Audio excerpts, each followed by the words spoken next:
Good evening, everybody. Welcome to another episode of Psycho's Platters, always powered by coffee. Each and every time, that's right. And the feeling groovy Snoopy mug here. Um, you know what, guys? I'm sorry that it's been a while since I did a live stream. It's not for the lack of trying, and well, um, I don't want to go too much into it, okay, as to why I haven't been on here. Um, but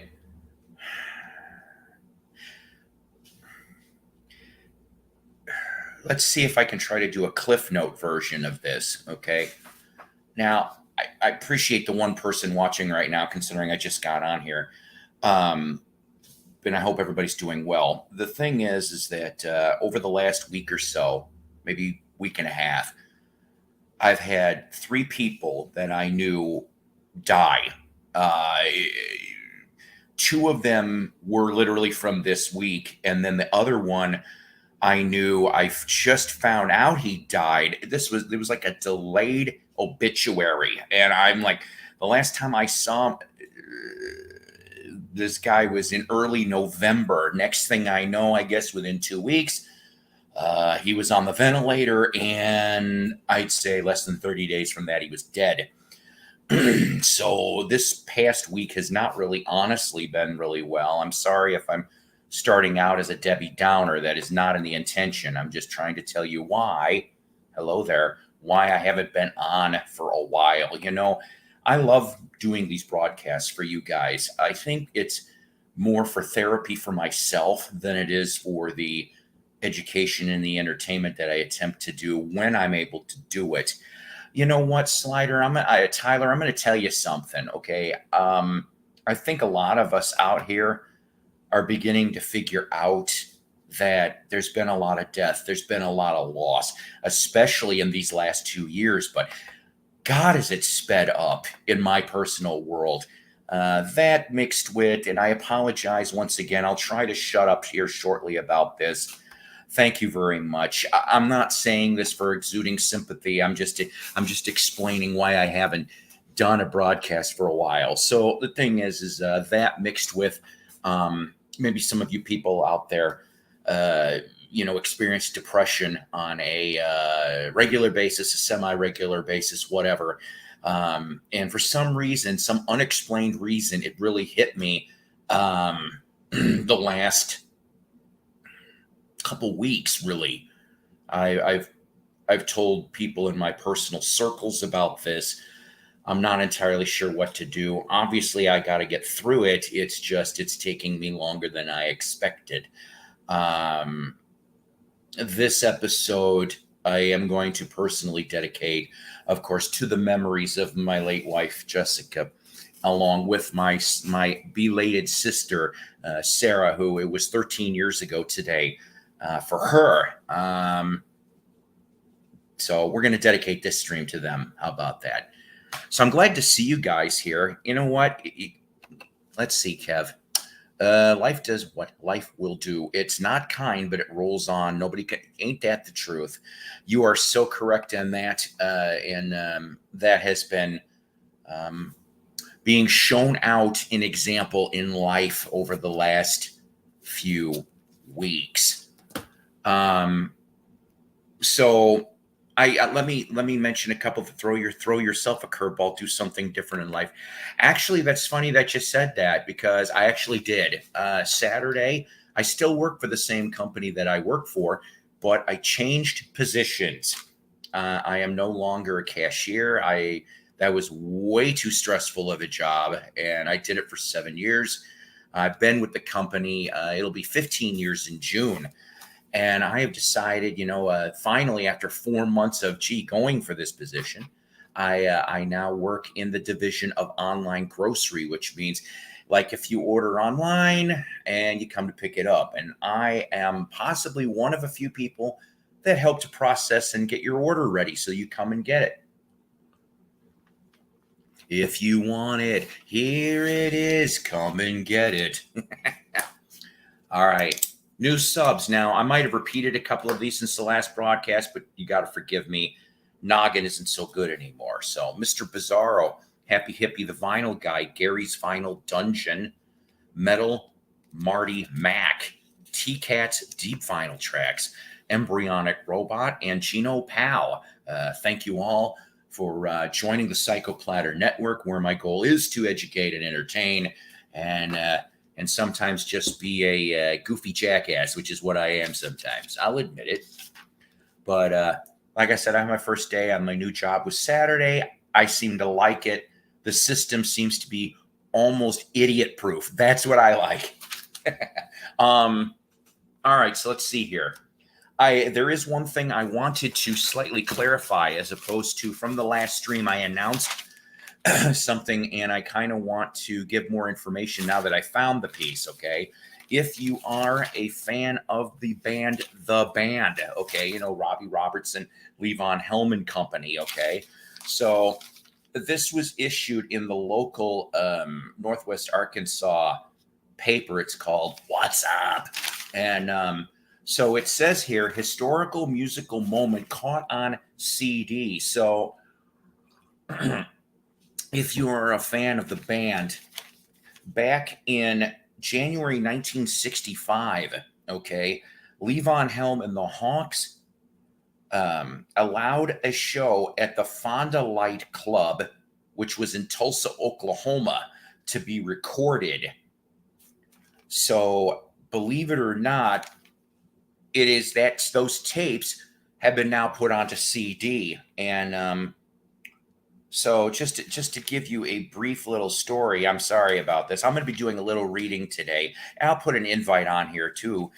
You know what? Thank you. Thank you. Like I said, I hope I want to do the best job I can for the possible few months that I have left there, because I'm still planning on leaving the company. So musician and friend of the NWA, Sean Harrison, writes to tell the news about a 57-year-old recording in January 65. The 5 young band members who had recently barnstormed the country backing up rock and roller Ronnie Hawkins were playing a gig at the Fond du Lac Club in downtown Tulsa. They called themselves Levon and the Hawks. Levon Helm from Arkansas was the only non-Canadian in the group. They didn't know it yet, but they were only a few months away from becoming Bob Dylan's backing band, which a lot of you guys know. And that brief period between Ronnie Hawkins and Dylan is a telling piece of American music history. The Hawks became the band. They were already considered the best bar band in the country, but they were going through some changes just then, said Randy Stratton, son of the late Dayton Stratton of Fayetteville, who had managed and booked shows for Levon and the Hawks. Now, Dayton Stratton, he also owned, if I remember correctly, the Rockwood Club, which the Rockwood Club was in Fayetteville, Arkansas, which is about 20, 25 minutes from here. Fayetteville, Arkansas, being the home to University of Arkansas, Razorbacks, college town, has been a college town for many, many, many, many years. So they would Ronnie Hawkins and the band would cut their teeth there.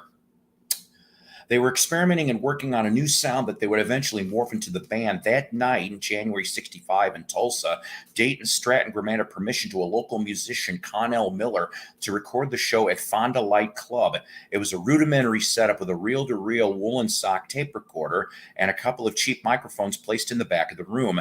But the band cooked, Miller said. It'd be their last time performing in the South before setting out for gigs at Tony Mart's in New Jersey and Canada, where only a few months later they would become Bob Dylan's backing band. The recording was rough and heavy with crowd noise, but the 57-year-old tape held up, and local musician Darren Novotny cajoled the studio into shape using digital sound edit mixing tools. Miller and Randy Stratton joined forces to produce the CD. It sounds the way it ought to sound, like a hot band on a cold night in 65 in a crowded Tulsa music club. Now, I know you may be asking, Psycho, will you get to the point and tell us how to get this? So I'll try to type this in a minute in the comments, but you can get it for $19.70 through PayPal at thehawks1965@yahoo.com. So if you are a band fan, I'm going to type this in right now. If you are a band fan, I behoove you to get this. And guess what? I will be getting this and reviewing it in a future Psycho's Platters. I will be doing that. So hang on a second. I'm gonna put this on here. Really appreciate your patience, guys. Like I said, this was kind of a half last minute thing. I wasn't sure if I really was going to do this or not. Like I said, I haven't felt up to doing a broadcast as of late, but I miss you guys. Damn it, miss you guys, and so that's why I wanted. Now this will be probably no more than a 2-hour broadcast because I have to go pick up kids for work, et cetera, et cetera, and there is the link. Okay. If you guys can follow that, then you can order it yourself. I'm planning on doing it as well. Excuse me. So let me show you some finds. I didn't find too much this time around. It wasn't for the lack of trying. Dusty is saying hello to all. Hello, Beans, everybody back and forth. Walrus, see, you're welcome, Walrus. I try to go off and give you guys information when I can. So the only Goodwill find I found, excuse me, CD-wise, and I know that this is probably, who cares, but I've actually found these things half fascinating. The Beatles Rare Photos and Interviews CD, and of course this is numbered. I only paid $1 for this thing. This is volume 2, and if you remember how this kind of went, volume 1, volume 2, and if I remember, volume 3 were put out as bonus exclusive discs for the Best Buy Beatle anthologies. Okay, and so I just thought that it was pretty neat to find volume 2 because most of the time I find volume 1. I have yet to find volume 3. I've never come across volume 3. Maybe you guys have, but I haven't. And I can't wait to listen to this. This will be cool. Let's see. Also, 2 books. 2 books. And then I'm going to pop an invite on here, okay? Good. Life is Too Short by Mickey Rooney. Yes. I was a star once in 1938. That's an SNL bit in case you don't know. But here's the front, here's the back. For a second, I really thought that I had this signed by him, but no, it decided somebody thought they'd be cute and write to Mother. Well, whatever. But you know what? I got done reading Judy Garland's book. I thought that was fascinating. I can't wait to see how this Mickey read is going to be. And then lastly, for you country fans, 20th Century Drifter, The Life of Marty Robbins. Yes, to go from a white sport coat and a pink carnation to Devil Woman, which was rockabilly, to Out in the West in the town of El Paso. You know what's really funny? How about this? Oh, there we go. I said there had to be some damn pictures in here. Oh, wow. Okay, how about this one? This one here, Republican Party fundraiser, Nashville Municipal Auditorium, February 4th, 1966, with Richard Nixon. Yeah, Marty Robbins with Richard Nixon. I don't know. Remember I brought up about about Devil Woman. This was actually, if I remember correctly, on a album cover, but this picture taken in '63. I like Marty Robbins. I kind of thought he always had a nice voice. I would have loved to have to actually have seen him perform live. I think that would have been really neat. Oh, here we go. One last one. Marty with the 777 at Fairgrounds Speedway, 1966.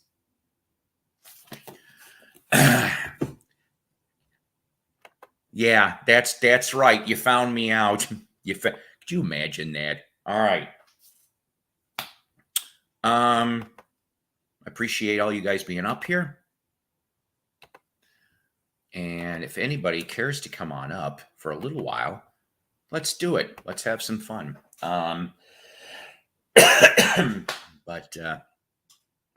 I miss some of you guys. All right, I miss all of you guys. Okay, I'm not lying. But so let's see. What else do I have for you guys? Showed the Beatles, showed Marty Robbins, showed that. Oh, you know what? Let's talk about a couple things. Let's talk about some news bits. Is that all right? Did anybody yesterday on January 30th, did anybody go to the IMAX and go see that Beatles rooftop concert? I'm kind of curious about if you did, what's the response? I saw that in certain, or maybe all the theaters, they did dole out a couple little things. I couldn't quite understand what the giveaways were, but I saw that something was given out. I understand. Trust me.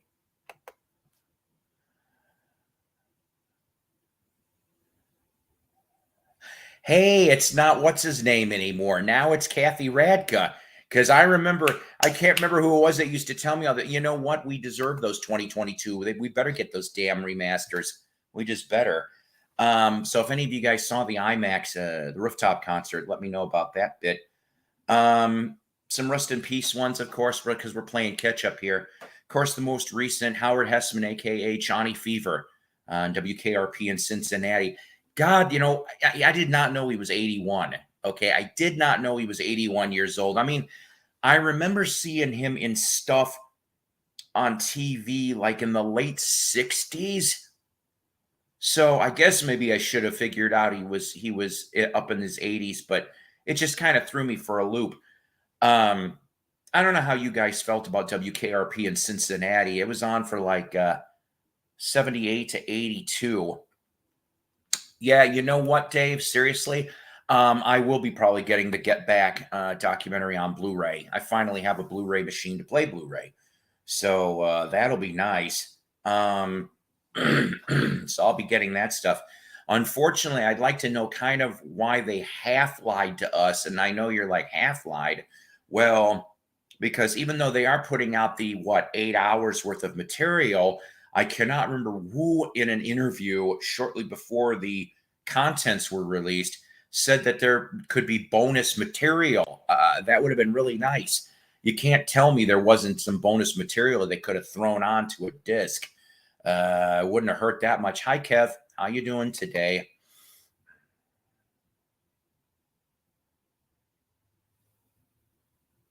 Kev, I can't hear you.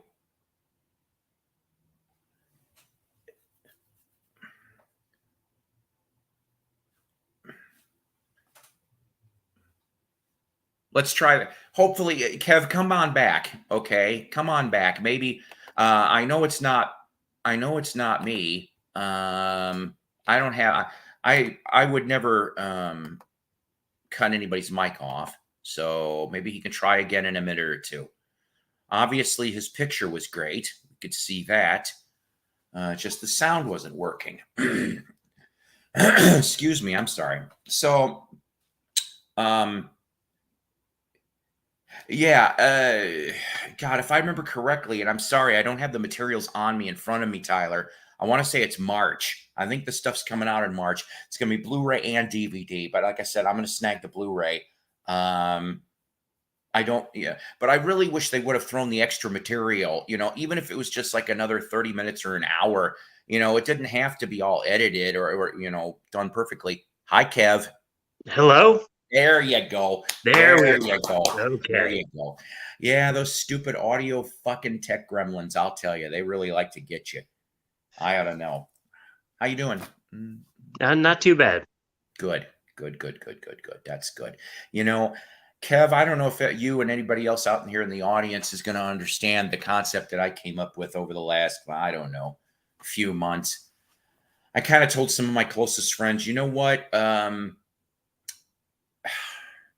I don't know, maybe it's because I'm hitting the double nickel pretty soon in age-wise, but I can settle for a lot more okay days. I would rather have okay than total shit storms. If I can have an okay day, it's a good day by me. And I hope you feel the same way, at least, and maybe you people out there do too. Hello. I mean, like, once you get above 50, like, the days that, like, are okay, like, you'll take, because, like, you know, your best days are behind you. Like, I mean, like Yeah. maybe not your best Well, days, but like you are further ahead than you are behind. Wait till you get 60. oh, I don't know if I'll make it to that. Well, Yeah, I don't think I'll make it to 60. I Yeah. did not know he was in Billy Jack. I've seen Billy Jack many, many moons ago, but I did not know he was in Billy Jack. Howard Hessman was in all kinds of stuff. Maybe he was the 110 soldier. I mean, He what? could have. Yeah, I've seen him in stuff like I think he's in stuff like Room 222. He's one Oh of my the God. one of the students, Room and 222. a lot of sitcoms. You know, Karen era. Valentine was a cutie. I'll tell you Oh, yeah. that. Mhm. Room 222, I can't remember if I saw that brand new, but I can tell you I at least watched it on Channel 44, Chicago. They used to have all kinds of stuff like that. Mhm. But he was in a group called The Committee, I Oh, think was it he? was back in the 60s. I somehow remember I saw this on YouTube, so you're gonna have to forgive me. There was supposed to be some show, and it only lasted a season on ABC. Maybe Mhm. not even that. It was 69. Mhm. Because the big coup of it all was the Stones were going to appear. The Yeah. McTaylor Stones, okay? So that lineup. And like Hessman, one other person, and Mick Jagger was in some quick cut, splice scene. And Mhm. then you see, and that never got aired, and neither did the brief all five Stones being with I can't remember who else. I wish I remember the damn show. Like I said, it was only on a season on ABC. It was supposed to be Yeah. music and comedy. That's what it was. Hmm. But watching that KRP show, brand new back then. That was good.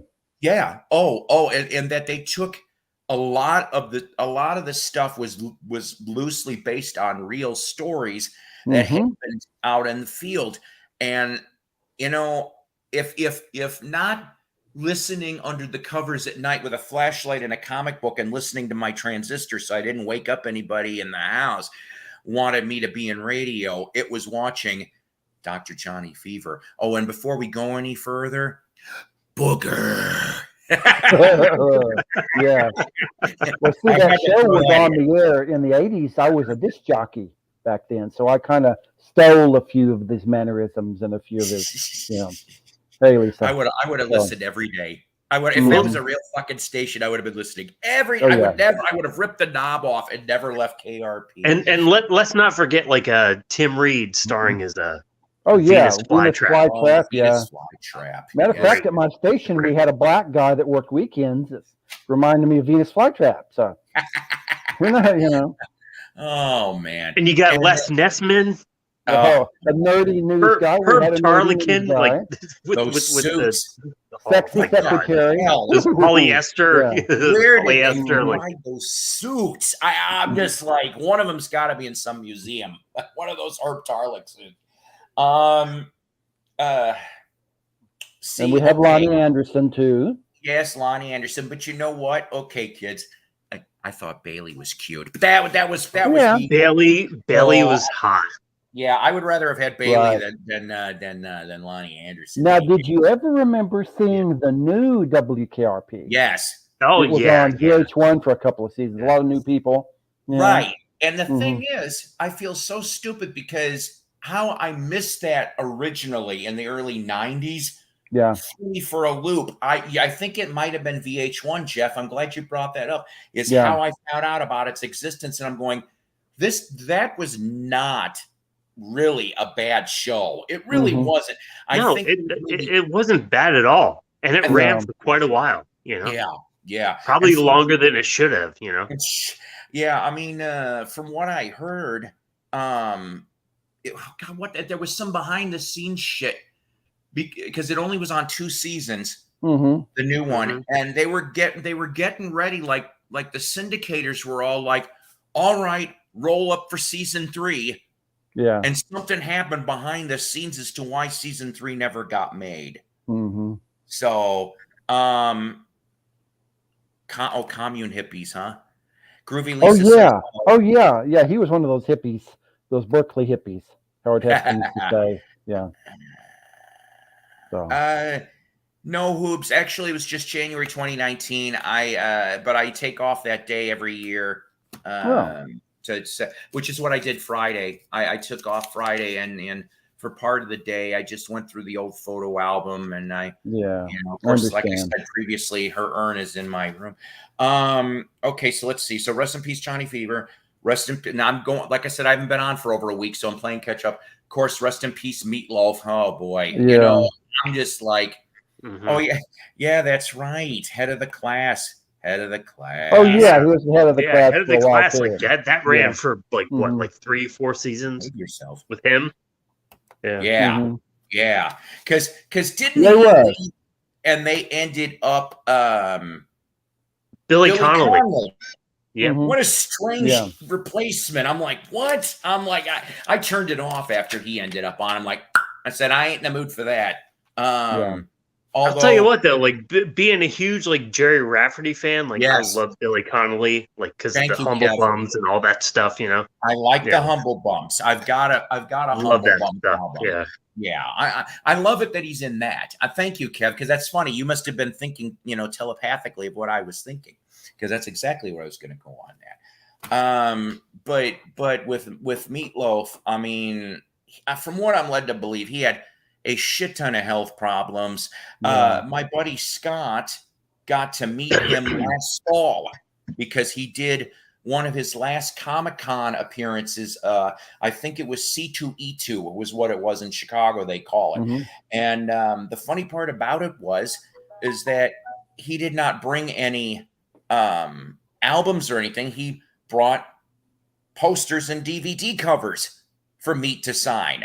So there was nobody else around, and my buddy Scott and me, I'd say about a good 10, 15 minutes, they were just da-da-da-da-da, and I'm like, see, you ended up on a wavelength, and it was really nice. Now, he also did some acting. Did you see him in an episode of The New Outer Limits? He did a lot of acting, like from Rocky Horror Picture Show up through Fight Club and like all this stuff. Like he was in at least like what, 50 movies. Maybe and television stuff and as well. Because what is it? I remember Fight Club, Black Dog, Rocky Horror, of course. I think that's the first time I remember, with him as Eddie, the biker. But I mean, okay, so Kev, was it you that went off and mentioned in my last? This was before Meat died.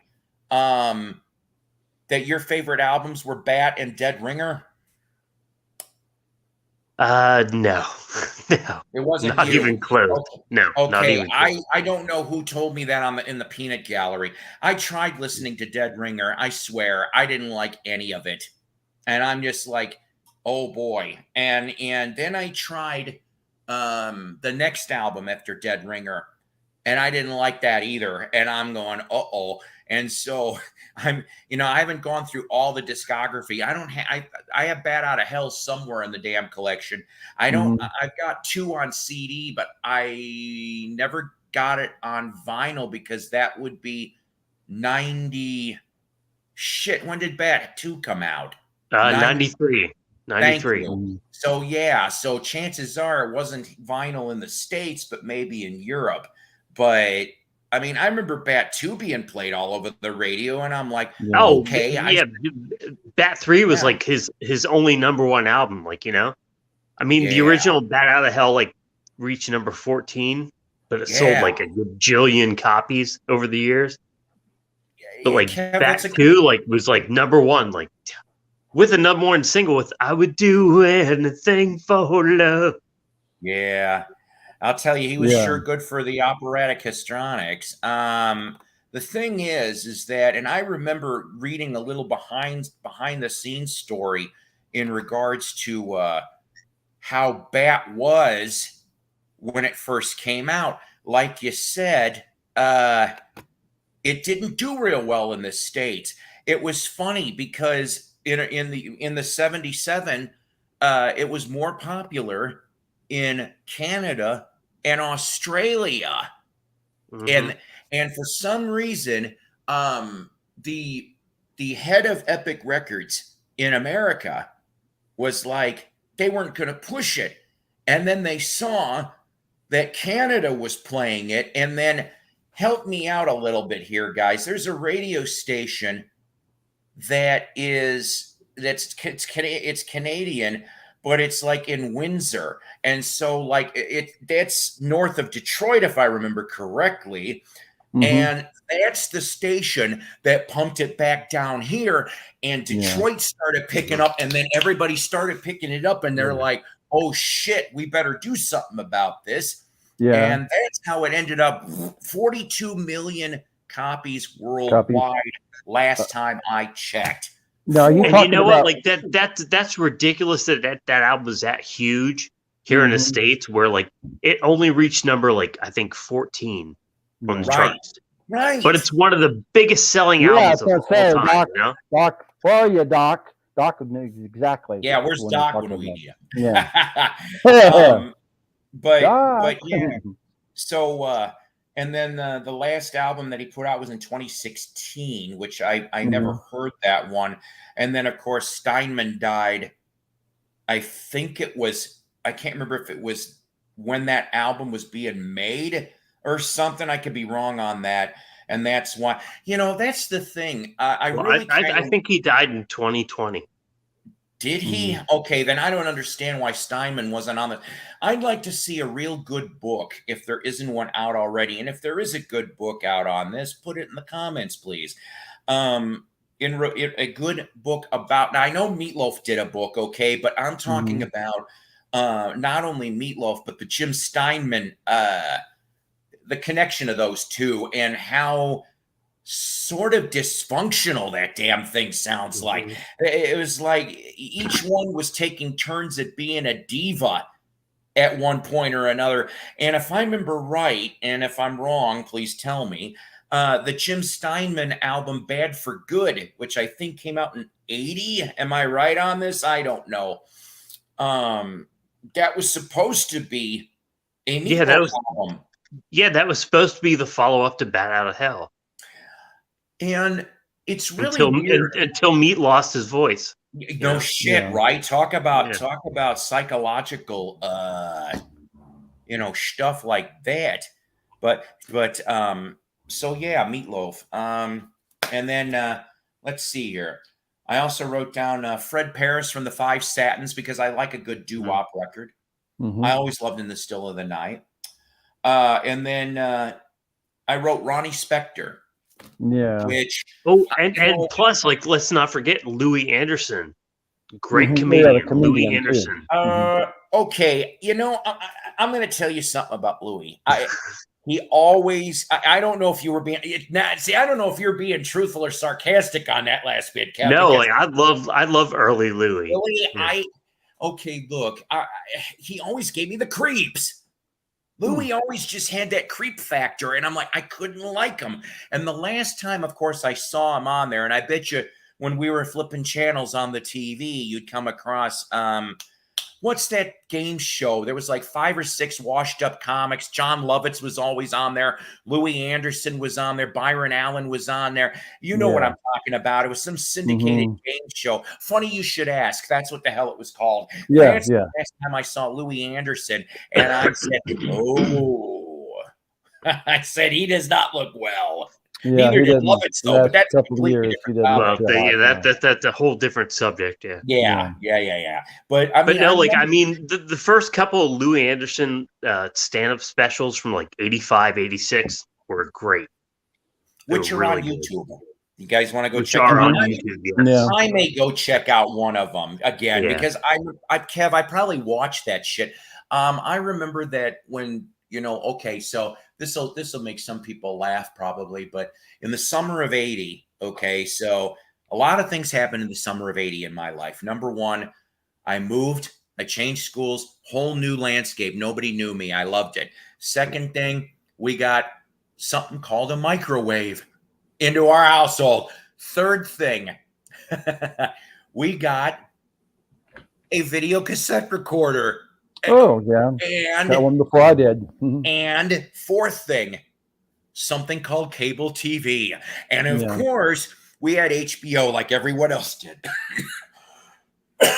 And those comedy specials, especially like from live at the Improv, live at Dangerfield, all that shit. So I got to see all these comics coming up. Yeah. And I'm like, most of them were funny. Most. So that's how I bet you I tripped on Louis Anderson, was from one of those. But what was it? He had that cartoon. Oh, Life with Louis. Yeah, Life with Louis. Was it? Yeah. That one I watch once in a while. Go, oh God! I said a lot more less creepy when he's an animated than seeing him in his real self. Back to what is this? Sorry, your Packers got eliminated, but so did my Pats the first week. Oh, he's talking to JJ. That's why. Hi, JJ. Oh, look who chimed in. Back. Okay, look who chimed in, which we were hoping. Doc. Hey, Doc. You busy, Doc? Hi, Doc. So CKLW, the Big 8, Windsor, Detroit, 50,000 watts of pure, massive power. That's right. You know what?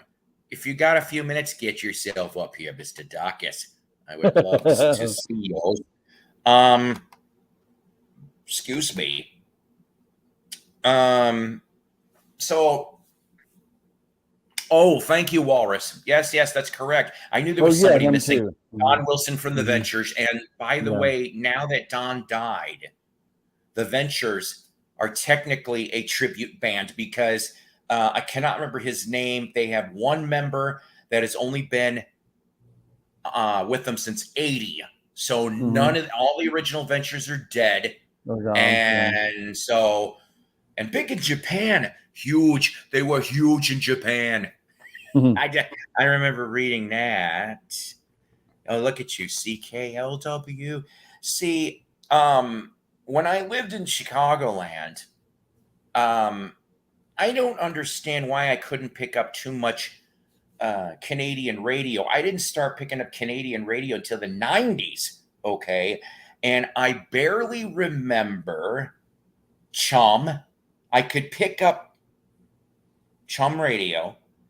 And of course, around midnight, though, we're talking like 11, midnight, 1 in the morning.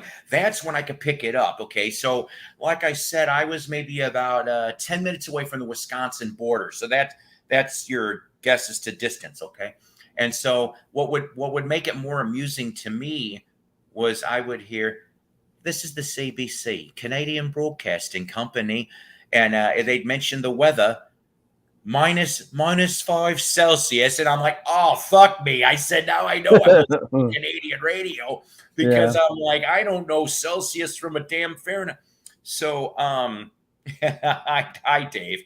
I just thought I'd do a rare broadcast. I miss being here with you people. As everybody goes, what do you mean, you people? And Randy, of course, saying, hey, Mike, to Mike, and everything else. And here comes Doc. Hey, Doc. Yes. Oh, man, mine's in the bedroom. Wrong show. CKLW. Yes. Oh, okay. You know what? I gave my Partridge Family away today to a dear friend. So I don't have that show anymore. I have something else. Okay. If Beans was here, we play the game, so we may have to wait on that. So going off and so going off of talking about Ronnie Spector for a second, of course, you know, one of the girl group extraordinaires, ex-wife of Crazy Phil Spector. But I dug a little deep about the Phil Spector Apple Records sessions. The original intention was that she was going to record a whole album for Apple. Oh, yeah, I heard that. It never happened. You had the 45 of Try Some, Buy Some, which was originally, of course, written by George in 71. And if I remember correctly, it is co-produced by George and Phil.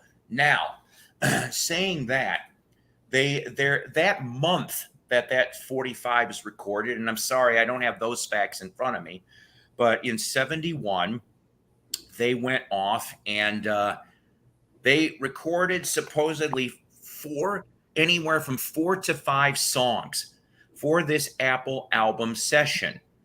Now, that's good to know too, because I like listening to radio shows on YouTube, especially old stuff. I listen to old CFL. I'll listen to those sometimes. But so the story goes is that that 4 to 5 songs were recorded total for the Ronnie Spector album session. And at least on one song, George and John are on it. John supposedly plays piano or a secondary guitar because Leon Russell was the main piano player of the sessions. But for some reason, John sat in for at least part of a day. So supposedly he is on, him and George are on a Ronnie Spector out. Oh, look at you. Yeah. What is that, Doc? KCLW. Is that audio or a DVD? Oh, that's a DVD. DVD of the best. Oh, shit. Ooh. I heard Leon Russell. There we go. Look at you. Look at you. I wish Leon Russell. Yes. Kev, I hate to tell you this. I have that signed. I got to see Leon. One of these days, I'll pull some signed Leon and maybe show it in the next broadcast. So he showed the CKLW. Since I don't have any Partridge Family. Well, this is signed too. It says Harriet Levine, something like it's signed on the back. So. All right, you goof. Okay. Whoever that is, I don't know. Show me your Little Richard. Who's got Little Richard? Show me your Little Richard. No. He's got Little Richard. Okay. Oh, Partridge Family. Oh, Partridge Family. Here we go. Show me your Judas Priest. Judas Priest, is that thing real? Partridge Family. Partridge Family.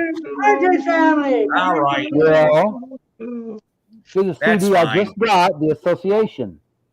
Ooh. Ooh. I have no Judas Priest. I have no association. I can't show that. I've been watching that Pop Goes to 60 show, and I've been buying up all those great hits. Well, I like this one. What? I like this one. I like. He has a great channel. That is a great channel. Mm-hmm. Nice.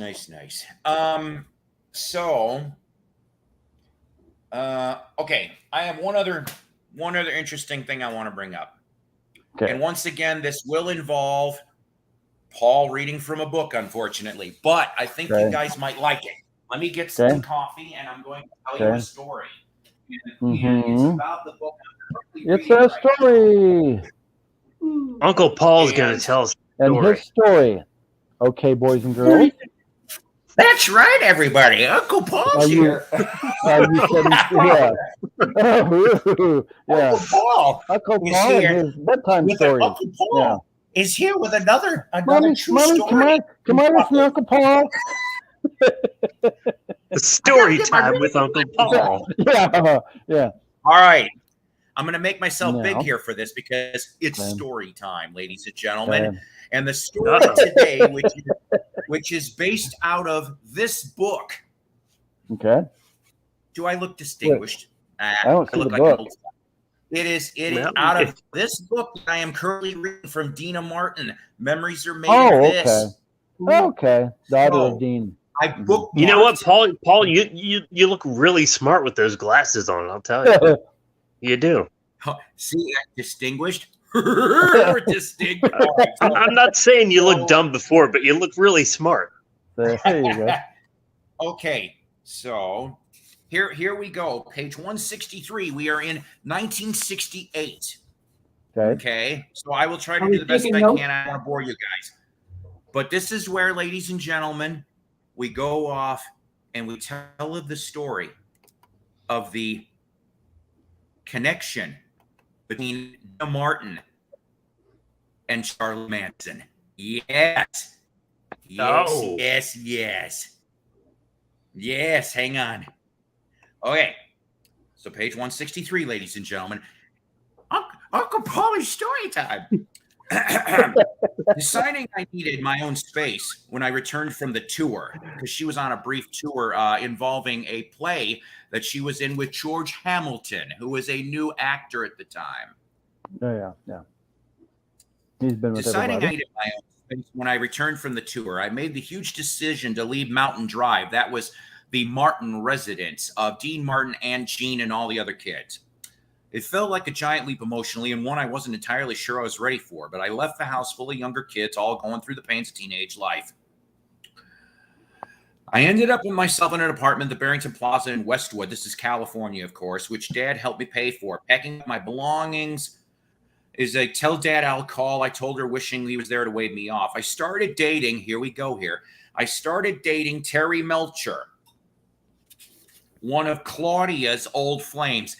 Claudia was the older sister of Dina. Through him, I came into contact with someone who would haunt my dreams for the rest of my life, Charles Manson. Terry was by then an independent producer for Apple Records, and Manson fancied himself a singer and guitarist. To woo Terry into considering him for a recording contract, he had a mutual friend, Dennis Wilson, of the Beach Boys, introduce them. We met up at Terry's house at 10,050 CeeLo Drive in Benedict Canyon above Beverly Hills. Manson's friend, Charles Tex Watson, oh boy, accompanied him on vacation. And later he showed up with a couple of girls. Tex talked about music and what he wanted to do with his life. Manson, on the other hand, who liked to be called Charlie, was very small and looked like every other hippie on Sunset with his guitar.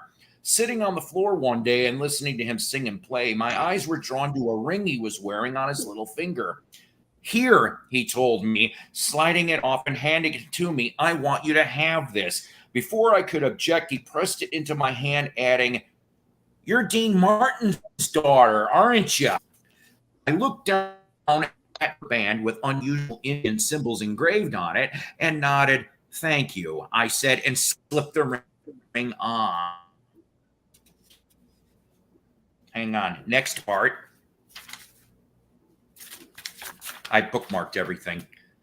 Okay. In August 1969, Charles Manson, who'd given me a silver ring I still had, enacted a plan so evil that it shocked the world. Still Terry Melcher for refusing to sign him as a musical artist. He sent several of his followers to the CeeLo Drive house that Terry had leased. They brutally slaughtered the 5 people they found there, including the heavily pregnant Sharon Tate. And Sharon was a stunning young actress who just starred alongside Dad in his third Matt Helm film, The Wrecking Crew. I didn't know she was in a Matt Helm film. Oh yeah, the Unknown last to Manson, one. Terry. Yeah, see, I only saw the first Matt Helm. I didn't know he made 3. Yeah. Unknown to Manson, Terry had left the house a few months earlier, and the owner had leased it to Polanski. But for that, Terry might well have been there at night, enjoying the panoramic views and the solitude as the Manson gang crept up on him. No one knew who was to blame. None of us suspected Manson or anyone that we knew. Most assumed some drug gang when the robbery were children, especially when Dad received a horrible letter threatening to kill certain members of our family, which he handed to the FBI. But it wasn't for another year that we'd realize how close we'd come to being involved. I was working for much of that year, and 4 months after the murders, I discovered I was pregnant. The following summer, I was booked for a season at Caesar's Palace in Las Vegas in a show called The Name's the Same, featuring children of famous parents. There was Gary Lewis, Jerry's kid, Maureen Reagan, Ronald's daughter, Mickey Rooney Jr., Meredith McRae, and a guy who claimed to be Peter Lorre Jr. until we discovered 3 nights before the show that Peter Lorre didn't have a kid. He had a daughter, but not halfway. Yeah. Halfway through the run, the LA Police Department sent 2 detectives to Las Vegas to interview me about the Manson murders. Sitting me down, they told me, "We believe we know who was responsible for the crimes, and we think you know him, Charles Manson." I felt the baby kick violently inside me. "Oh my God," I said, shivering. While Manson had given me the creep, I'd never for 1 minute suspected that he'd be guilty of such a high crime. It shook me to the core to think that I could have been one of his targets. "You're Dean Martin's daughter, aren't you?" Officer Gutierrez asked with a smile. My mind was racing. Was he planning even then to harm me? Was I an intended victim? Was his goal to secure the place? His place is one of the most notorious murderers in history. Did he expect to find me at CeeLo Drive? I'd never know. But he seemed so ordinary, and he gave me a ring. She told the police. We know, they replied. They told me a list that had been found, names of people the Manson family wanted to target next. It included Frank Sinatra, Steve McQueen, Elizabeth Taylor, and Richard Burton, Tom Jones, and among others, Dean Paul Martin. Now, that, of course, is Dean's son. That's Dino.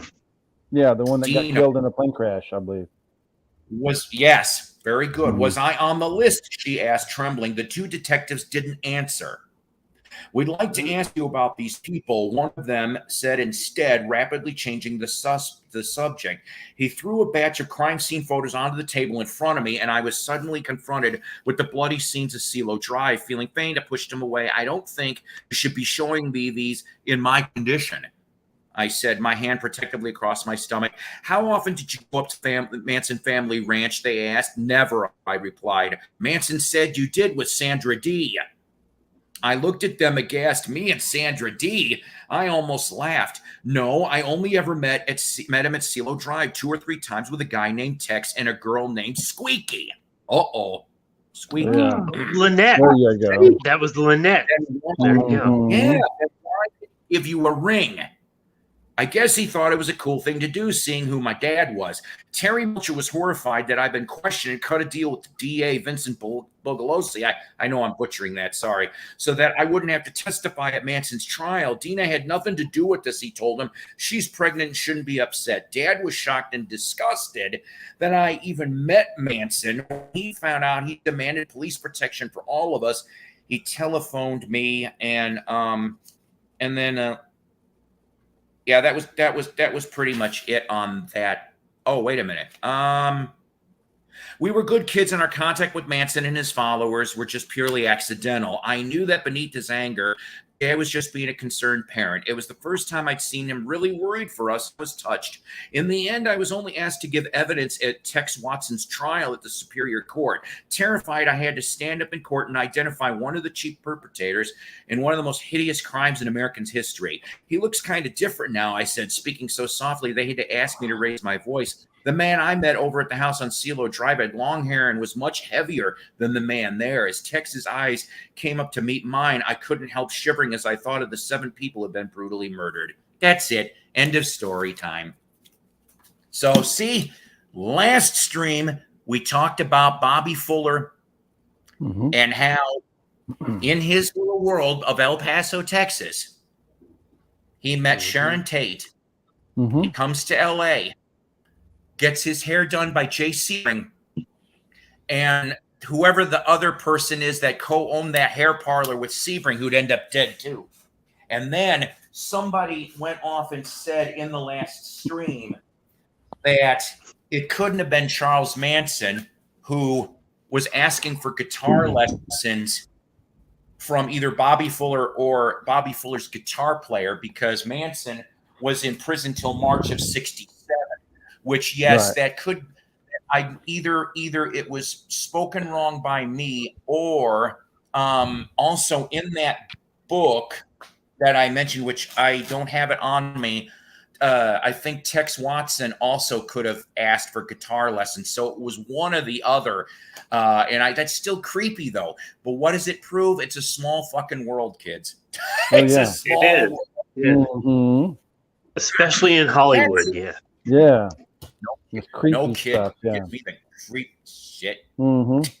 That story flipped Doc's lenses. Yeah. I think I once dated Squeaky. Hope not. No. Oh, she was Squeaky. The only time I ever, see, unfortunately, I was a little kid when that trial happened. The only time I think the first time I ever remember with the whole Manson family bit was when Squeaky tried to off Ford. And that was a little later. Back, 76. Well, let's see. I think I've said this before. my dad worked for a furniture company, and one of the salesmen working for him was from McKinney, Texas. And one of his friends was a guy named Charles Watson. He said he was real nice until he went to California and became took drugs and everything. Jeez. So. I'm telling you. And he said, he told me that this is talking the late or mid 70s. His elderly parents were ashamed of him. They're probably all dead now, but that was like 10 years after all that stuff happened, So. Dave, I'm going to tell you something. I don't want to leave this up for a second. It says Polanski thought John Phillips was the killer because Polanski was having an affair with his then wife, Michelle. I actually heard whispers about this too. I don't like John Phillips. Never have, never will, especially after reading several different books. You guys know why. I don't even have to tell you. That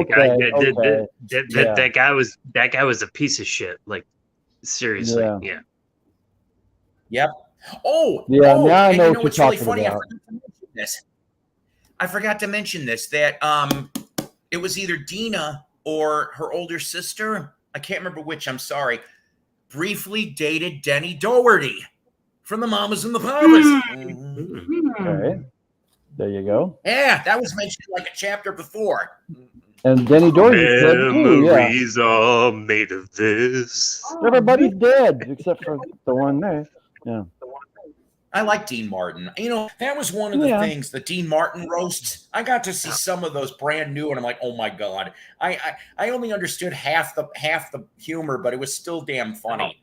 It really was. They're pretty good. I mean, you got those old Dean Martin roasts were great. You got Foster Brooks. Like Foster Brooks was the best straight drunk guy of all time. Yeah. Like he was amazing.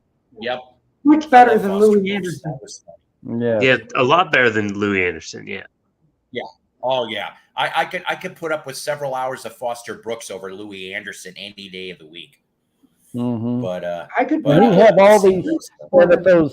He had all these classic guys, and a lot. Like I said, it's all those people were real old then, and most everybody's dead on those.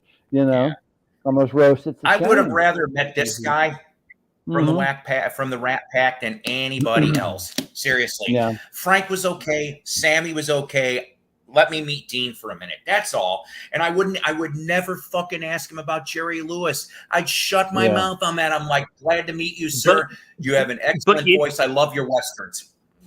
But you know what? I'm surprised that Dean could put up with Jerry for 10 years. Right? Right? Seriously. She brings up I'm surprised he lasted 10 years with that fucking piece of shit there. He was a horrible guy. Yes. And that's sad. That's friggin' sad, but it's so true. And it's just going back, because in this book, what she brings up, which I think is funny, because yes, even though she was little, but she was old enough to see some cracks in the foundation. Dean supposedly said as early as 53 he wanted out. 53. And I'm going, if he wanted out that quickly, something, I'm like, and Jerry just was a megalomaniac. Yeah. He had to have control of everything. And it was and you know what, he supposedly, at least now, listen, I'm not a Martin Lewis expert. There might be better people, okay, that are Martin Lewis experts. But in this book, supposedly one of the straws that broke the camel's back was, Jerry had a film script. The Derelict Debutante. Am I wrong about this? That's what's coming into my brain. I think it was called The Derelict Debutante. And in the script, Martin went off and complained to Jerry. He went off and he's because he hated being in uniform. He wanted to be a plainclothes detective in that one. And he goes, why the hell do I have to be in a cop uniform? And I can't remember Jerry's answer. But Dean got pissed. Yeah. He's I remember that one. Fuck this shit. Yeah, he said, "Fuck this shit." And to slightly turn this a minute, every time, if you want to think about Jerry Lewis being so full of himself, but you want a great spoof, Bobby Bittman, SCTV, when he's filming funny stuff. And I'm like, oh my God. I said, this is the whole David, the looks, the look he's giving the camera. He's in the fucking clown makeup. I'm going, oh, fuck, he's making fun of Jerry. I said, I'm like, I as soon as I saw it the first time, I'm like, he's fucking making fun of Jerry Lewis. And I loved it. And he's just, and that whole bit, Rick you know what, Paul, like all great comedy comes back to like, all the British comedy, like the Goons and like all that stuff and like Monty Python and stuff. And then you got to go to Canada with SCTV. That's like, that's comedy. That's as a comedian, comedy. In all seriousness,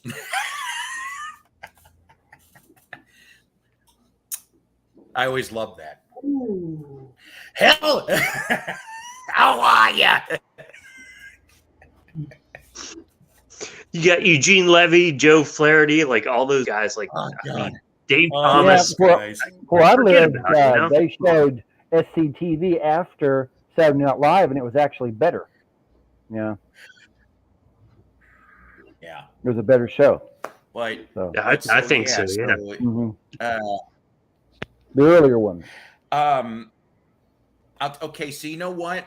Here's the thing. I tripped on YouTube. Speaking of Jerry, though, I got to see, and it's on YouTube, guys. And thank God, I think there's subtitles to this because it was a documentary that was done from Sweden. So the general language is in Swedish, but you hear Jerry and everybody in American, so at least you can get this. But it's I think 6 or 7 minutes of behind the scenes of when the clown cried. Oh yeah. I think I saw that.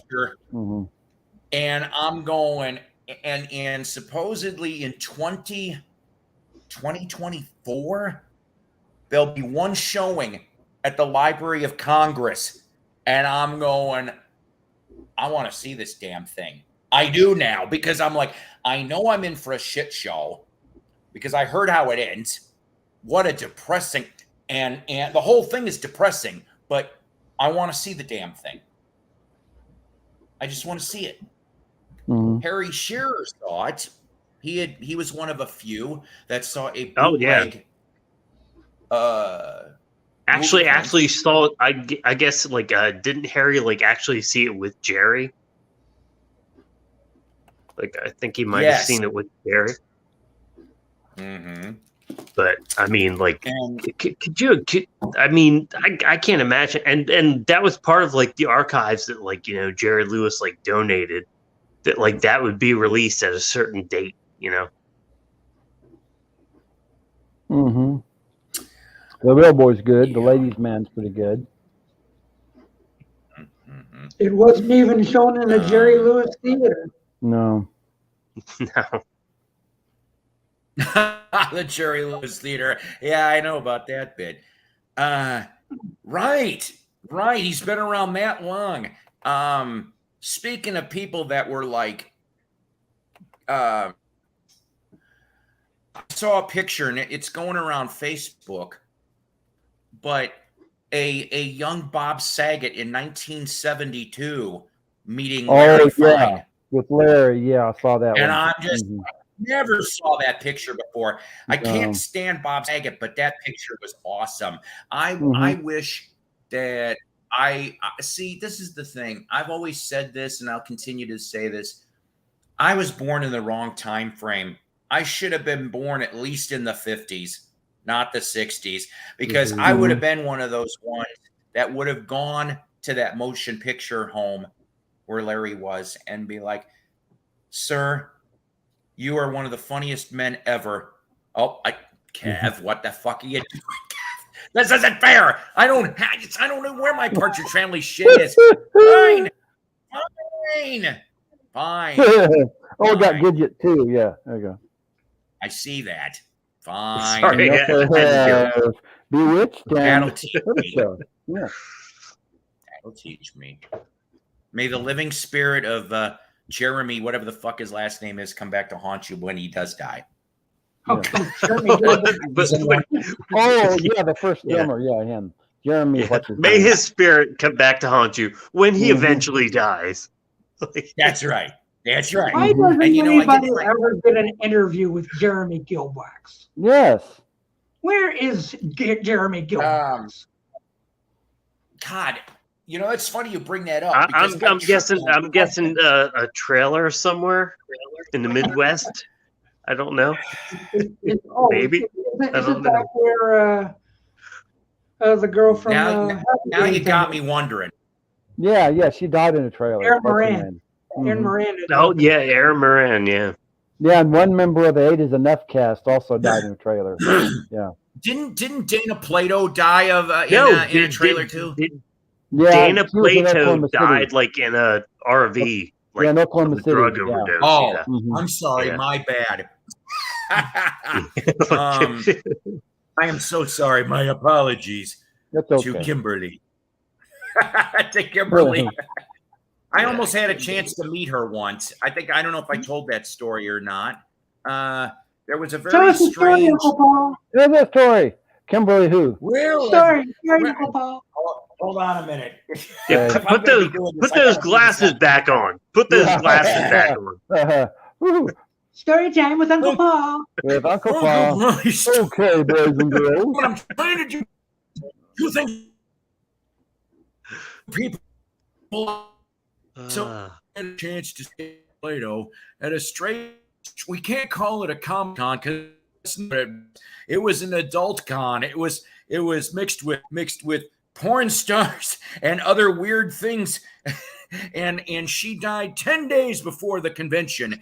And I was like, oh shit. And I didn't want to go. So who did they get to replace at the last minute but Willis? Willis instead. And I immediately said, I could care less about Willis. I wanted to see you mean Todd Bridges?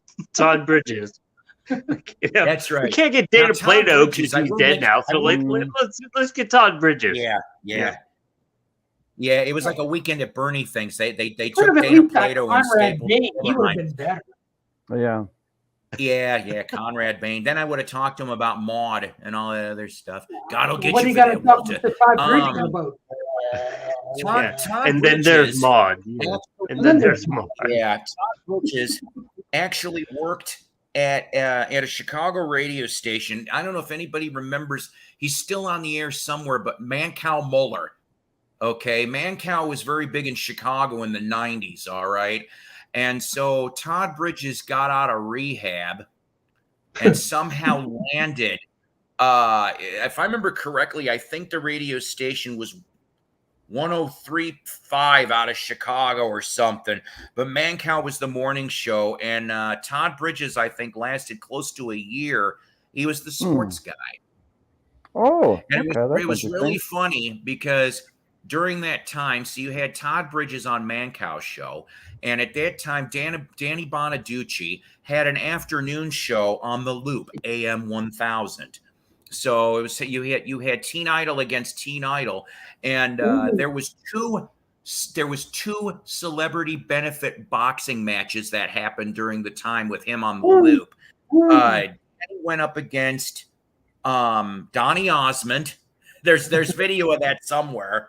And then Danny went up against another Teen Idol, but I can't remember who the hell it was. Okay, so Jeremy Gelbwax. Him. Stopped acting after that first season. What does he do now? To Reston, Virginia, a suburb of Washington, D.C. They remained there for a year and a half before moving again to Connecticut and later to Potsdam, New York. His father, Norman, taught computer science at the State University of New York at Potsdam. Jeremy graduated from college in 1982 and became a computer analyst analyst. Can't talk today. While studying chemistry at UC Berkeley.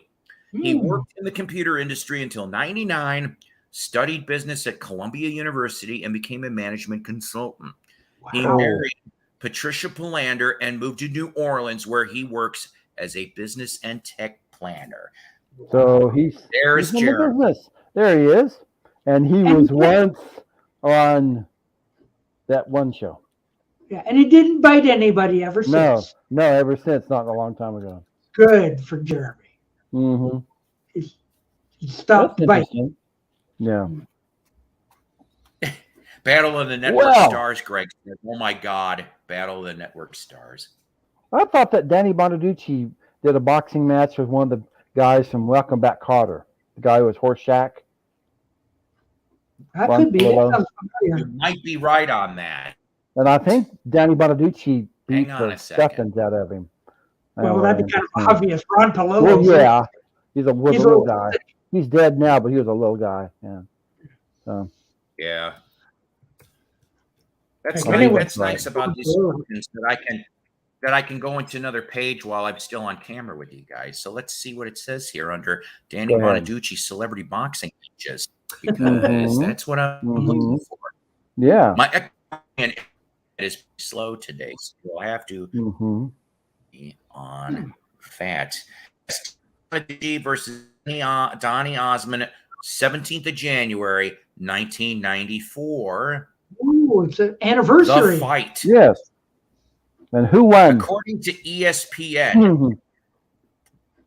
Well, hang on a minute. It says here, this is on YouTube. The YouTube video for this shit. So right now, I don't put up YouTube stuff. But if I remember correctly, I think Danny kicked Donnie's ass. Let's see here. Okay. This is a list of celebrity boxing matches up on. So going back to, let's have a little boxing entertainment here for a minute, guys. Okay. So this is going back to July 14, 1979. It was an exhibition. Muhammad Ali versus Lyle Alzado. That ended up being a draw. June 12th of 83, Muhammad Ali versus David Semenko also was a draw. Wow. January 17, 1994, Danny Bonaducci versus Donnie Osmond. Danny kicked Donnie's ass all over the place. I don't know who. Okay, Simon Woodstock versus Sticky Fingers, which was MTV Sports and Entertainment Festival, November 98. Simon Woodstock. Oh, okay, here we go. Danny Bonaducci versus Greg Brady, Barry Williams. There we go. 2002. Danny kicked Greg's ass. Todd Bridges versus Vanilla Ice Baby. Same day. Willis kicked Vanilla Ice's ass. Yeah. Here's one. Paula Jones. Yeah, I can see that. Harding. Paula Jones versus Tanya Harding. Same night. Tanya kicked Paula Jones's ass. I don't know who.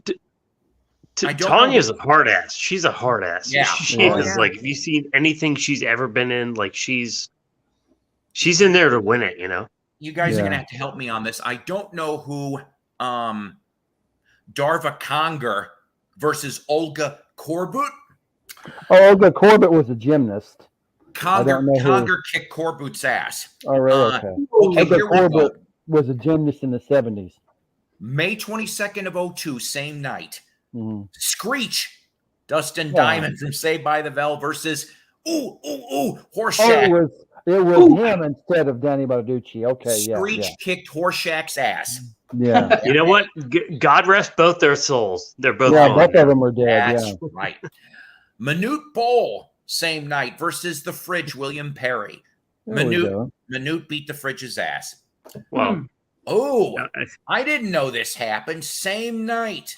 Joey Buttafuoco. Ladies and gentlemen, on Psycho's Platters, I never thought I would be ever naming Joey Buttafuoco versus Joni China Laurer. That's right, going up against China.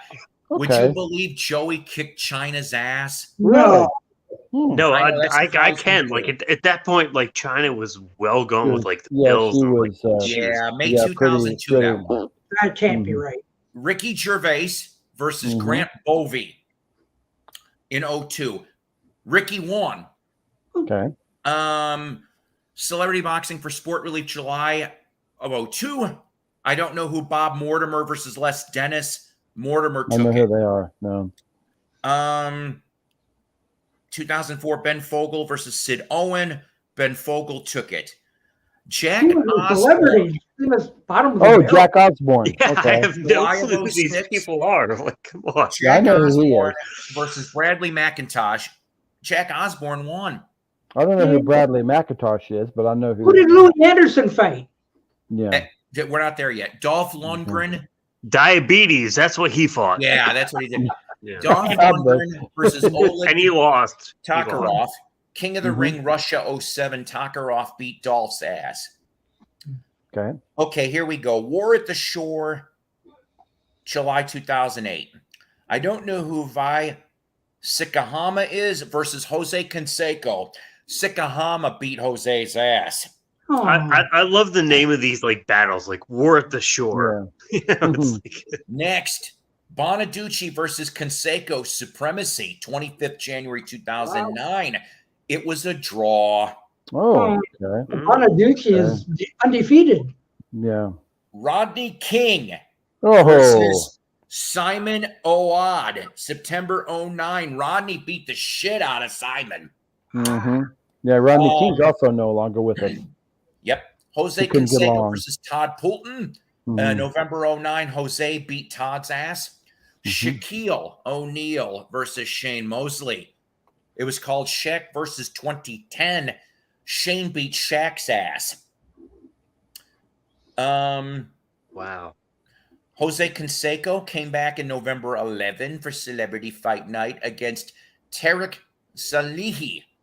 And Jose beat Tarek's ass. Same night, Coolio versus Jeremy Jackson. Jeremy beat Coolio's ass. I'm skipping over a lot of them, guys, because a lot of these I never heard of. Who won during Rodney King versus the LAPD? Who won that one? Oh, yeah. But you think Jose maybe would have learned his lesson. He kept going until Rough and Rowdy 13, Super Brawl 3, February 2021. Jose Canseco versus Billy Football of Barstool Sports. Billy Football beat Jose's ass. I would have wanted to see Jeremy Gelbwax versus Brian Forster. Yeah, that would have been an interesting one. Yeah. And That would have been. That's it, guys. I would have picked Brian because like he was more convincing as far as like faking the drums. Yeah, and Gelbwax would have got out because he probably would have bit his ear. Hello, Tom. Hey, Tom. Hello, Tom's Tom. up. Says hello to everybody. Yeah, that's right, Mike. Versus the LA Police Department. Wow. Yeah. Isn't life strange? Like that's ridiculous. I mean, get these people like fighting each other, and it's like the B list, the C list, the D list, all these people like mingling. It's fucking ridiculous. You know, I mean, I don't know. You know, my goal is to be an E-list celebrity. I think I'm almost there. Ladies and gentlemen. Hey, Paul, don't sell yourself short. You're an F. You're a solid F. Well, thank you. A lot of people have called me a solid F over the years. I shall take that with grace. Oh boy. What about those animated fights that used to be on MTV? Celebrity Deathmatch. Yeah, I love those. Those are the quite Beatles one was good. I like the Beatle one. That one was good. You got to find that on YouTube. I just watched did that. They fight the Stones? No, the Beatles fought each other. Oh, Oh, okay. Johnny Tucker. John and Paul. And Yoga was in John's corner. Of Oh, course. okay. Whoa, John, go. Yeah. Oh God! At least the last time I saw it, it was up there. They could have taken it down, Lord knows. But I liked all those celebrity death matches. And Stone Cold being one of the co-hosts. Oh my God, that whole thing was something else. Oh man, oh man. All right. You know what? Let's ask. Anybody come up with any interesting finds in the last 7-10 days since I was on here last? Well, I shared this on one of Doc's streams a couple of weeks ago. You like books? If you really like, I've read this book twice already. I love this book about Buffalo Springfield. Oh, didn't know there was a. I'm making you pick a minute. I did not know there was a Buffalo Springfield book. It's a very good read. I'm gonna have to look. Very good read. Yeah. And another CD I got for $1. I got the very best of Neil Diamond. Oh, there you go. I like Fun and Bargoons. Yeah. And I'll show some more stuff on. Yeah. And that's really about all. Doc's up to a book now for Bargoons. Yeah. I do a nickel every time he says that. Yeah. Yeah. That's just a couple of things I got so far. Yeah. And tomorrow's the big day. So. You know what? Like I haven't bought this like recently, but this is what I'm recently reading is the A Man Called Destruction, the Alex Chilton story from Box Top to Big Star. Oh yeah. Oh, it's great. I'm gonna have to look for that. Yeah, it's amazing. Good stuff. Damn. You know, obviously for Alex.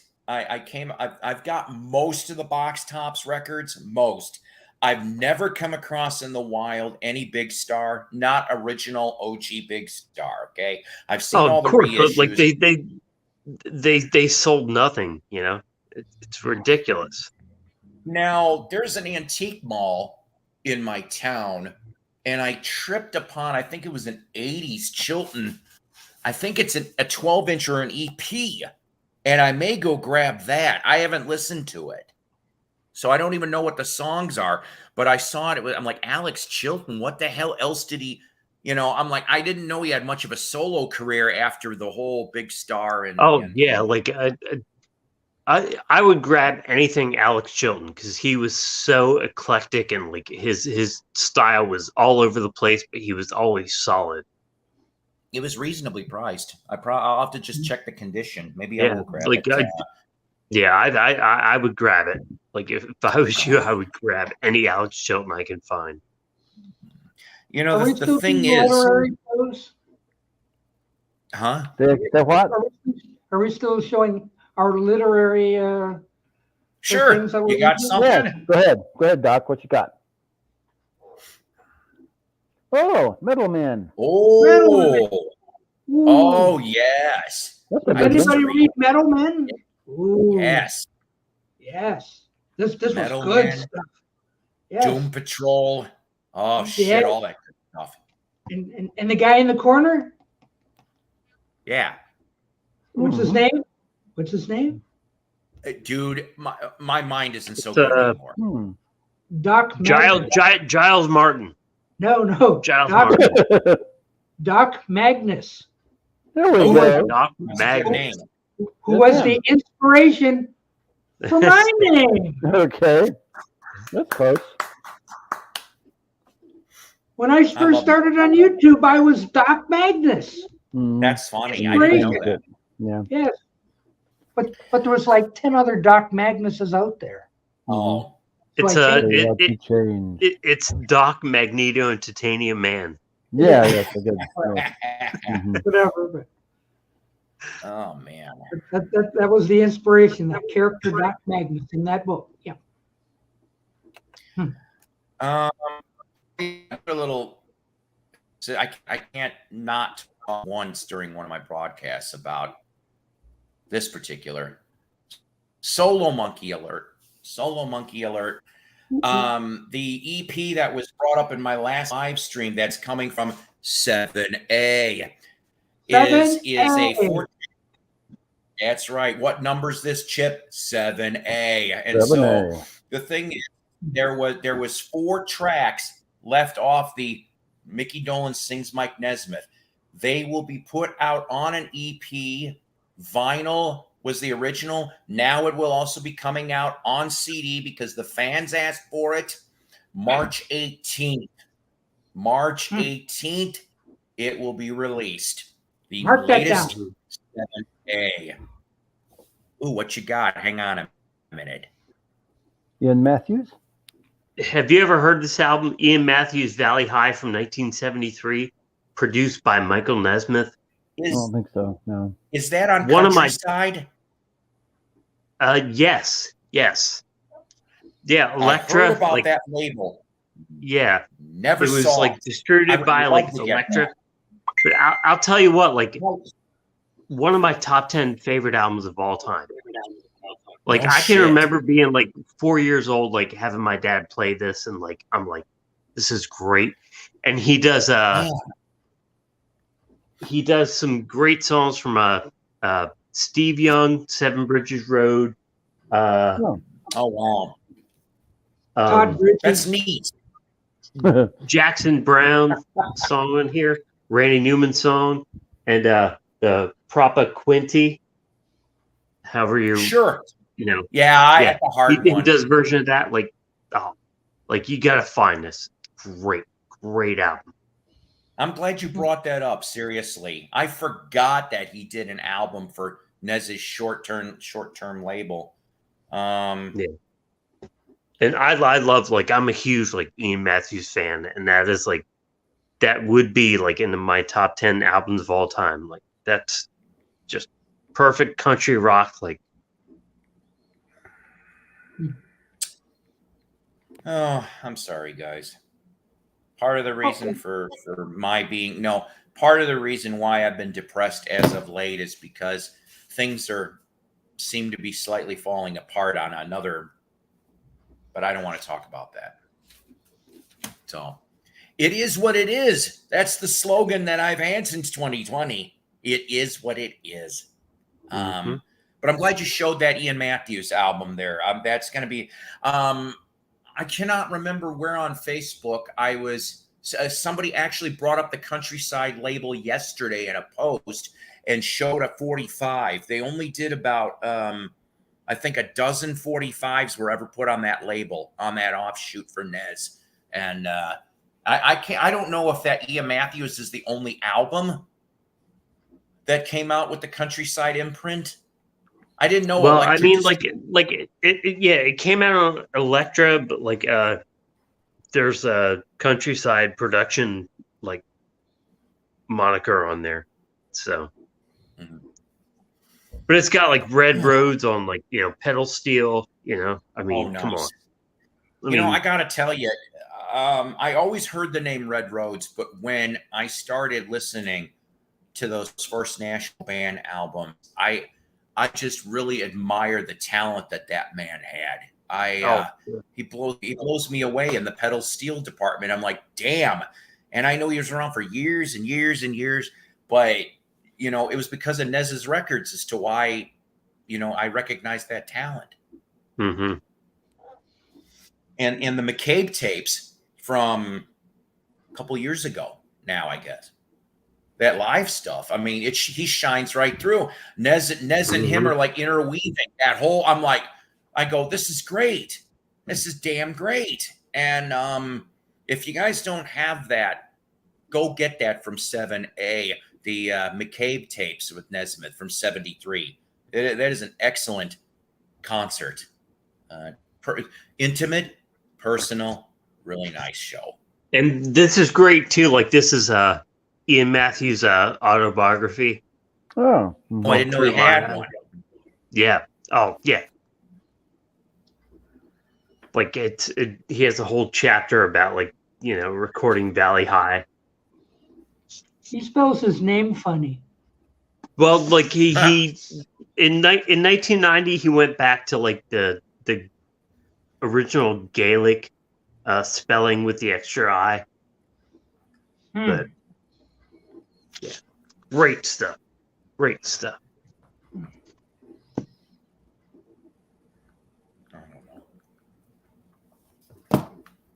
I don't know. One thing I've noticed, I am busy a lot in my world. I can't help it. I mean, I guess I could try harder, but it's really hard to be able to. Everybody needs me.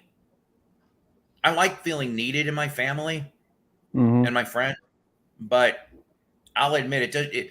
Okay, that's half the reason. That's another reason why I haven't been able to do the streams. I like doing weekly streams. I try to at least once because I love being with you guys. To me, this is like a weekly vacation when I can talk to you guys and hang with all my cool people. You know that I really I care about you guys. I do. I just think that because I've been so busy, it's starting to bite me in the ass, and I don't know.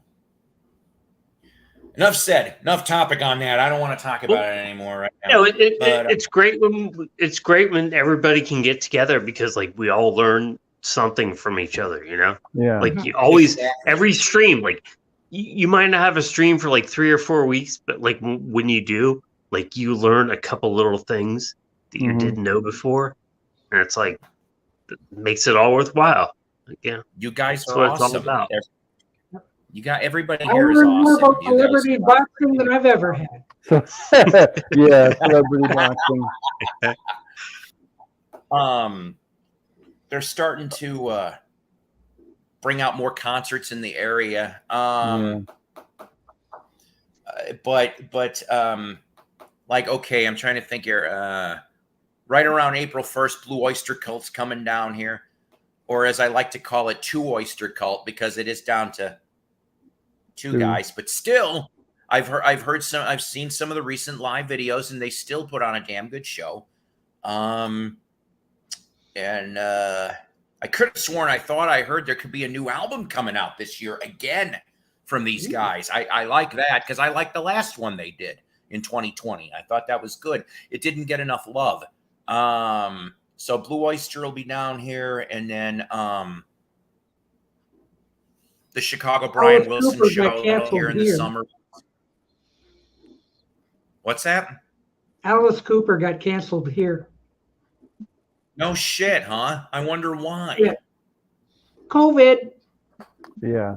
A lot of the concerts around why that got canceled. I'm so Can't sick of all this can't fill an auditorium with COVID running around, so cancel it. Yeah. You know what? If you're gonna get it, it's gonna happen. Okay. I am sick and tired. Okay, just 2 seconds, give me, and then I'll shut up about this. Everyone's gonna get it. If you're gonna get it, you're gonna get it. It doesn't matter how many jabs you take, you're gonna get it. Everyone's gonna get it. We didn't ask for it. We didn't demand it. We're gonna get it. They just all, everyone needs to, you don't have to accept it, but it's going to happen. Everyone's going to get it. And I feel bad for the people that died. But from what I've heard, most of those COVID deaths, there was already other factors involved. It was COVID that just pushed it over the edge. And I can say that because I know 2 people personally that died and they were declared COVID deaths, but that wasn't the main factor. It was just what pushed them over the edge. So, well, that's like all these people like that died of like heart attacks or strokes, but like at the time they died, like, you know, they had COVID in their system, so it's put down as a COVID death. It's like, no, they died of a heart attack. You know, they just happened to have COVID. You know, it's like, and hopefully this next guest won't be going that way. How you doing? Yeah, I've already had COVID. I've already had COVID twice, and both times it was like a bad cold. Cap, of course you show up now. You missed Uncle Paul's story time. Yeah. Involving Charles Manson. Missed it. Yeah.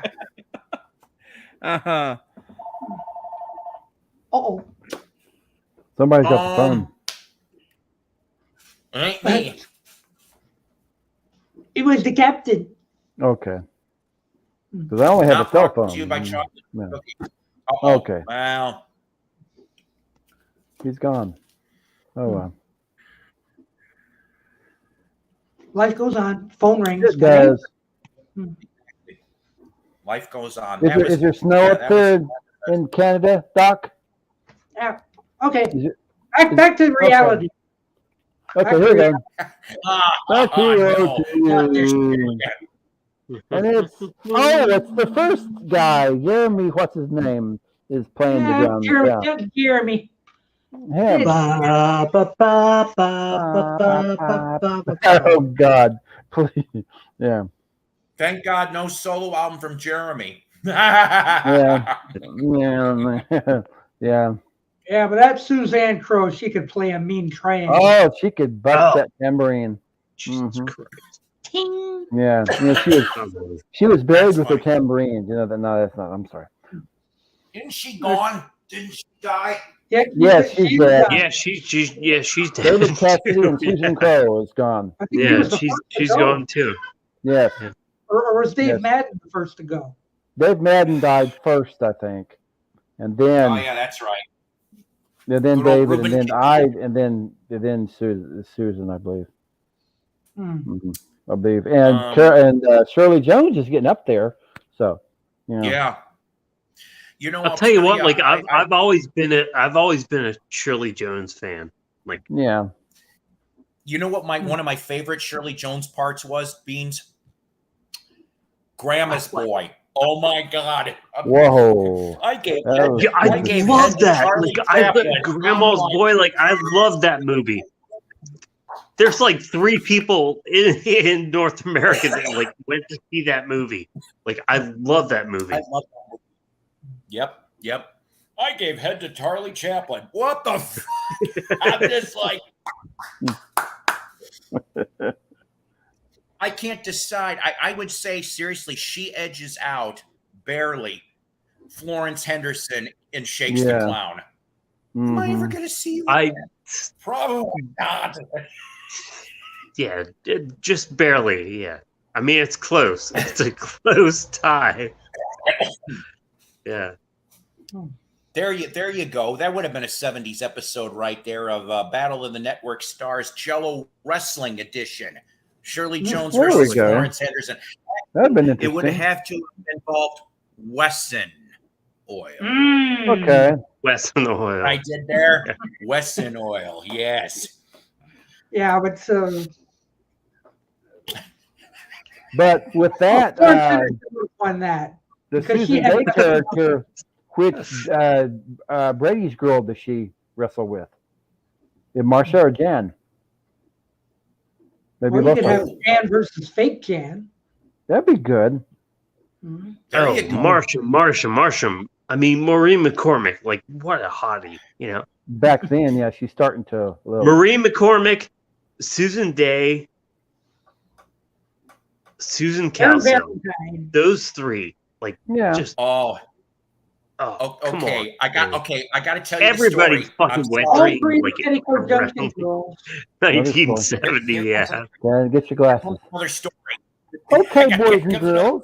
Another story from Uncle Paul. Take it away, Paul. All right, kid. Hang on a minute. I got to make myself big for this. Okay.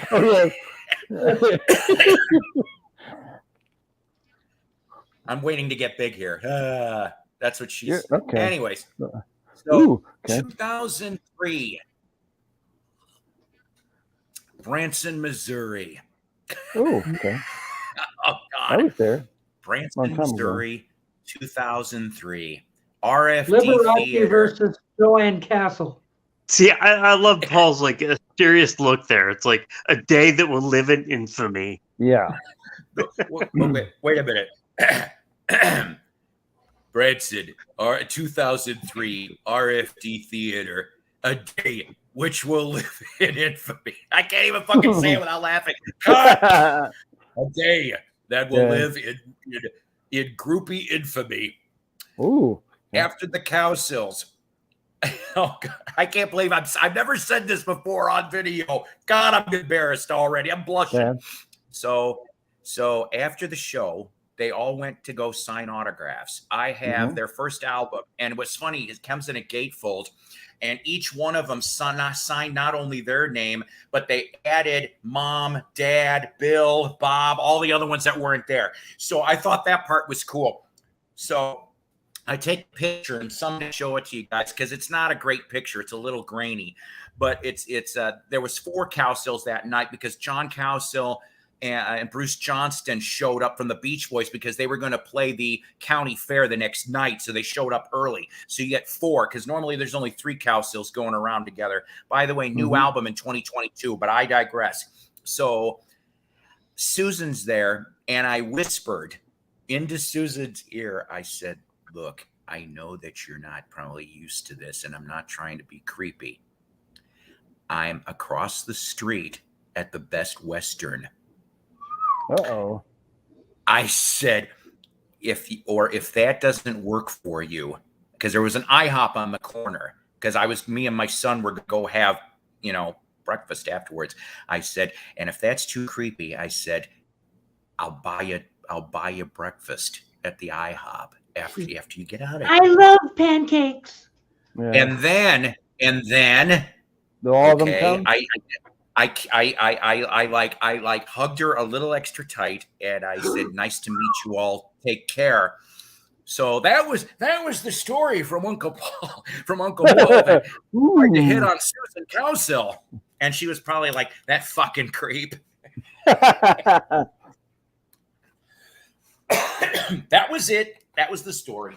Now, see, you need to write her a letter. You need to write her a letter. Say, Susan, do you remember me? My name is Paul, and I met you at... She'd be like, oh, no. You're the guy with the pancakes. Yeah, you're the guy that tried to kiss me. Oh, Security. Would have brought up a new meaning to Rudy Tooty Fresh and Fruity. Anywho, where'd Kev go? he probably had to take a break or something. That's okay. Maybe he's trying to find the scientific evidence that we can fly. See what I did there? That'd be good. Yeah, that's a good one. Now here's the thing. I have all the Cowsill albums except I think it's called 11 by 11. That London album, London Records one. I came across that. I was holding that damn thing and I'm going, oh my God, I've been looking, because that's the one I think that's got the song St. John the Divine or something, some really weird ass epic song that go figure, they played it on Johnny Carson's Tonight Show in 1971. They played that song, and I think Johnny was looking at him even really weird. And one side looked great, the other side, I'm like, son of a bitch. And so that's the only copy I've ever seen of that. To flip backwards on another album that's not that easy to find. When I met the Osmonds, I met 3 of them. They was in Branson when they had their own theater. Okay, they don't have the theater. That pre-COVID, something happened. I think Jimmy Osmond went off and basically took control. Okay, after he got back from Broadway or England or wherever the fuck he was at, and so Jimmy Osmond took control. But I got to meet Merrill J. and Wayne. Okay, and so one of the albums that I had that I got it signed by those 3 is The Plan. I have a copy of The Plan signed, and I remember the one I seemed to get along with the most was Wayne, because he was telling all the bad jokes, all the corny shit, and so he was the last one to sign it, and I gave my son a copy of was it Homemade? It was the album that had One Bad Apple. So that's the first. Okay, so Mike got the first album signed because I gave him that for himself, okay? And then I had The Plan, and Wayne looked at it and he goes, what the heck? And I'm going, yeah, I know, right? I said, I only got to listen to this a little bit. I didn't have time to go through all of it. And he goes, how much did you pay for this? This is what he asked me. And I said, would you like me to tell you the truth or you want me to lie to you? He goes, truth always helps. I said, 50-cent church resale shop last week. And he goes, that's 49 cents. You paid too much. And I'm like, come on. And he goes, you want to hear a story about this album? I go, yes, please.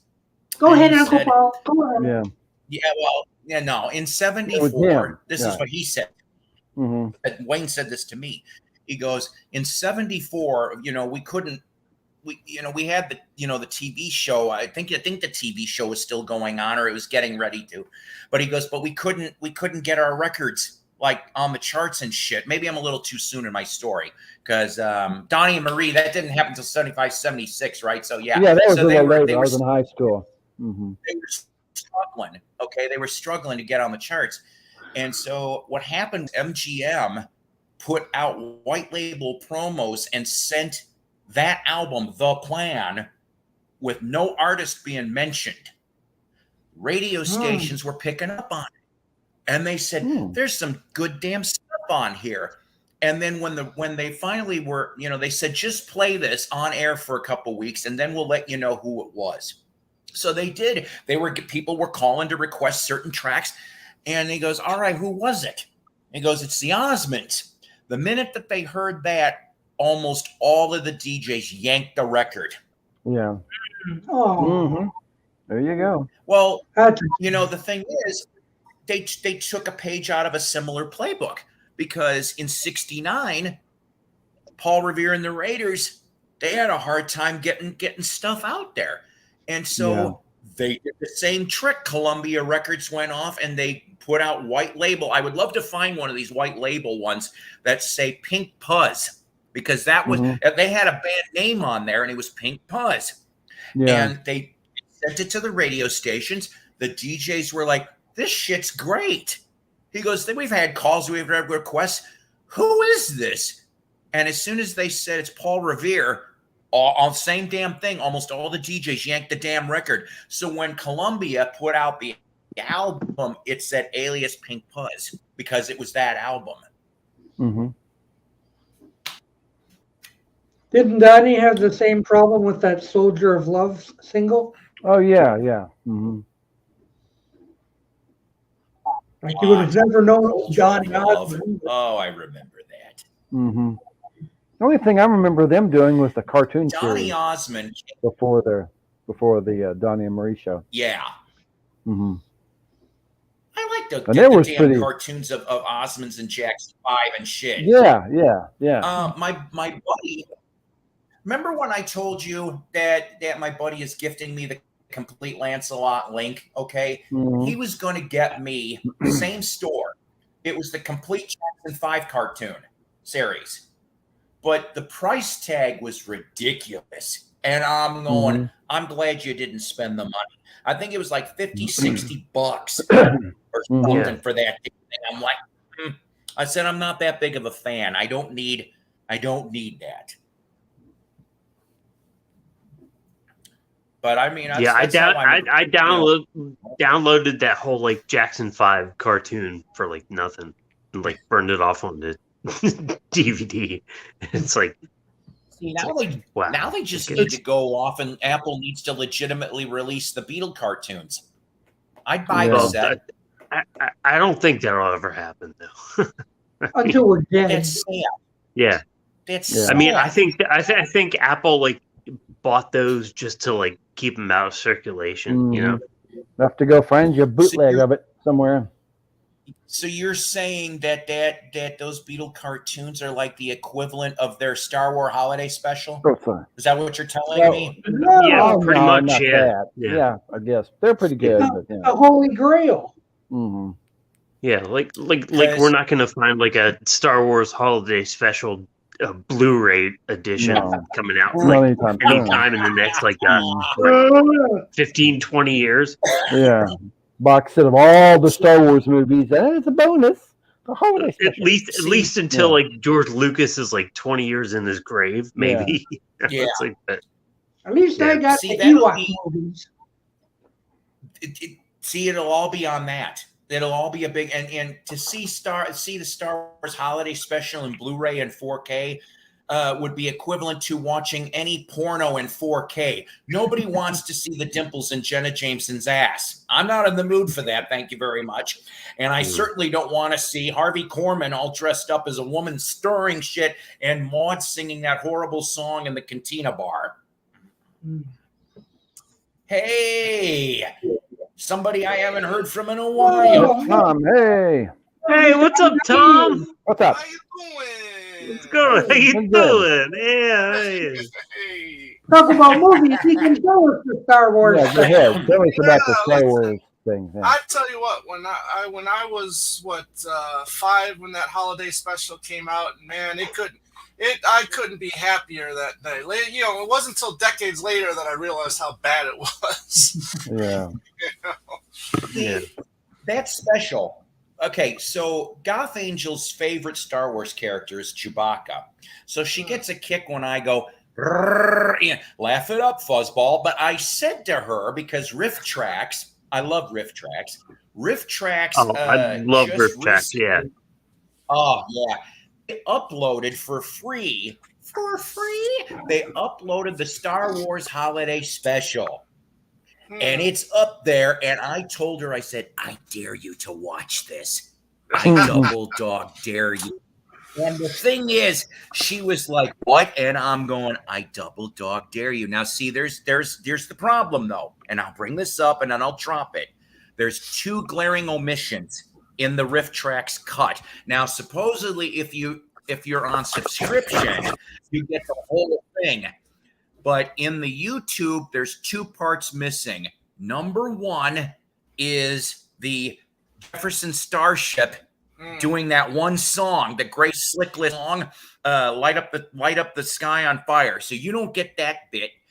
Although I've seen it in a previous YouTube cut, okay, and that got taken down because of that. The second thing, you don't get the Boba Fett cartoon. Oh, that's those 2 are not in the. I know, right? So if you look for the free on YouTube, you won't see those 2 parts. If you subscribe, you get both of those added into the whole. Yeah. Like I want to hear fucking Maude sing. Right. Now here's the thing. Now, if you did end up getting this on Blu-ray, one of the special features is like a Boba Fett, like they do a 360 of Boba Fett's costume. Okay, one of the Easter eggs on there in that segment is the Boba Fett segment from that special that is on here. Win-win. Yeah. Did not know that. Yeah. Yes, that's right, Tom. Oh, yeah. See, here you go. I will post this. Tom says it best. Other time. That's right. A masterpiece. Yeah, my wife found a copy of it.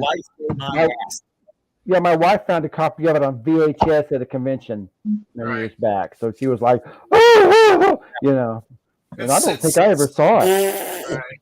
Yeah, it's in the trilogy of terrible made-for-TV movies. Yes. My trilogy would be that Kiss Meets the Phantom. I was gonna say I knew it like that. That would be one like that. That's got to be one. What is it called? It's called Legends of the Superheroes, which was a DC. I have it on DVD. Yeah, I have it on DVD in my trunk over here. I can't get to it, but it's just, you know, Adam West reprises Batman, and there's just so many bad. Yeah, I think this was also 77, 78, right around that time. Yeah. Something like that. It's on YouTube for you people that I double dog dare you people to watch it on YouTube. I think there's only one scene that's briefly cut out of there, and I can't remember what it is. Oh, yeah, leave it to Doc. Hang on a minute. There you go, Doc. Yay. Yeah, that's it. There it is. It's terrible. That's the one I have. It's terrible, but you've got to have it. And then the second episode, which is more like a roast, a comedy, terrible roast. You know, it's Yeah, yeah, the challenge God. and the roast. I'll Yeah. tell you. They're terrible. Oh, shit. You know. I remember But then watching they- that brand new on TV. Even my dad, we love all that stuff, and my dad's going, This is a piece of crap. And I said, yeah. I said, but we're gonna finish it. We're gonna finish it because we started it. Yeah, brought to you by the from the fine people at Hanna-Barbera. You know, this is good stuff. But it was nice to see Adam and Bert back. And Yeah. I love how he bitches at Robin for hitting the Batmobile. And like, what did you do to the Batmobile, Robin? And for car enthusiasts, you get the felted Batmobile, which I am told it was a oddity of the Batmobiles, and it was only shown in that special. I heard it's no longer felted. I guess they did some work to it, but if you got to take it does look a little odd for a Batmobile slightly, because I'm like, looking back on it on YouTube, I'm going, what is wrong with this car? I said something don't look right. I got to see one of the Batmobiles. I'll have to go back and unfortunately rewatch it. Oh no. Yeah, that'll teach you. I think there were 6 of them made, if I remember correctly. 1 or 2 for the movie, and then the rest for the TV show, and 1 for a car show. I think. I don't know. I could be getting this all wrong, but I mean, I'm like, oh hell, the Batmobile. I got pictures. I took pictures. I like because it was like all curtained off. I said, fuck that. I peeked the curtain. Nobody else was around, and I took a couple shots of the Batmobile. I would love to have had that car, especially with the turbines to speed. And you know what they Try used to catch me turbines on the back of the car, don't you? Yeah, that was 1979. That was 1979. Yeah. I was a ruined 12-year-old by watching that. Yeah. You know what they used for the container where the flame came out, eh? They used the paint. Remind me. I think I heard it once. Huh? Paint. Oh. Oh, man. We had awesome childhoods. You realize that? These 2000 kids missed out on a lot. Yeah. They missed out on a lot. The 70s and 80s was 60s, 70s, and 80s was like a golden age. Some of us who are old enough to be little kiddos in the 60s, it was just a magical time, Yeah. We had none of these. Oh yeah. Well, Beatles actually were making records back then. I was 45s, yeah. I was just old enough to have seen those on TV. Like I was 5 and 6, because the 2 were the Kiss movie and the Star Wars movie were 78, and then the Legends of the Superheroes was 79. Yeah. Mm-hmm. Yep. Oh, that Kiss special. I loved it back then, but now, looking back at it, I'm like, oh my God. It's like, I said my 11-year-old self was like, but I was Kiss crazy. I was Kiss crazy from like 9 my wife to about. found that one too at a convention, on VHS. So it's there.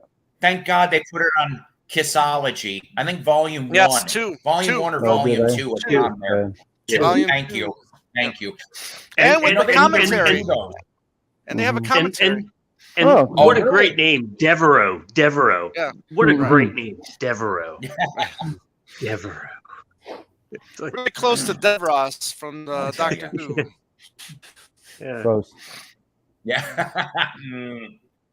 It's just awesome stuff. Awesome and stupid stuff at the time. It was, it was just and I'll admit, anybody though, else? That. Yes. Was it? No, I was just saying. Did anybody else pick up the toy? Bowie toy? either on CD or vinyl. No. This was the lost. I plan to lost sometime. This was the Lost plan Bowie to. album Mhm. from. I plan to sometime, but not yet. Yeah. Oh, Just no came out shit. a couple weeks When ago. did that? Yeah. Just a couple weeks ago. When did it get made?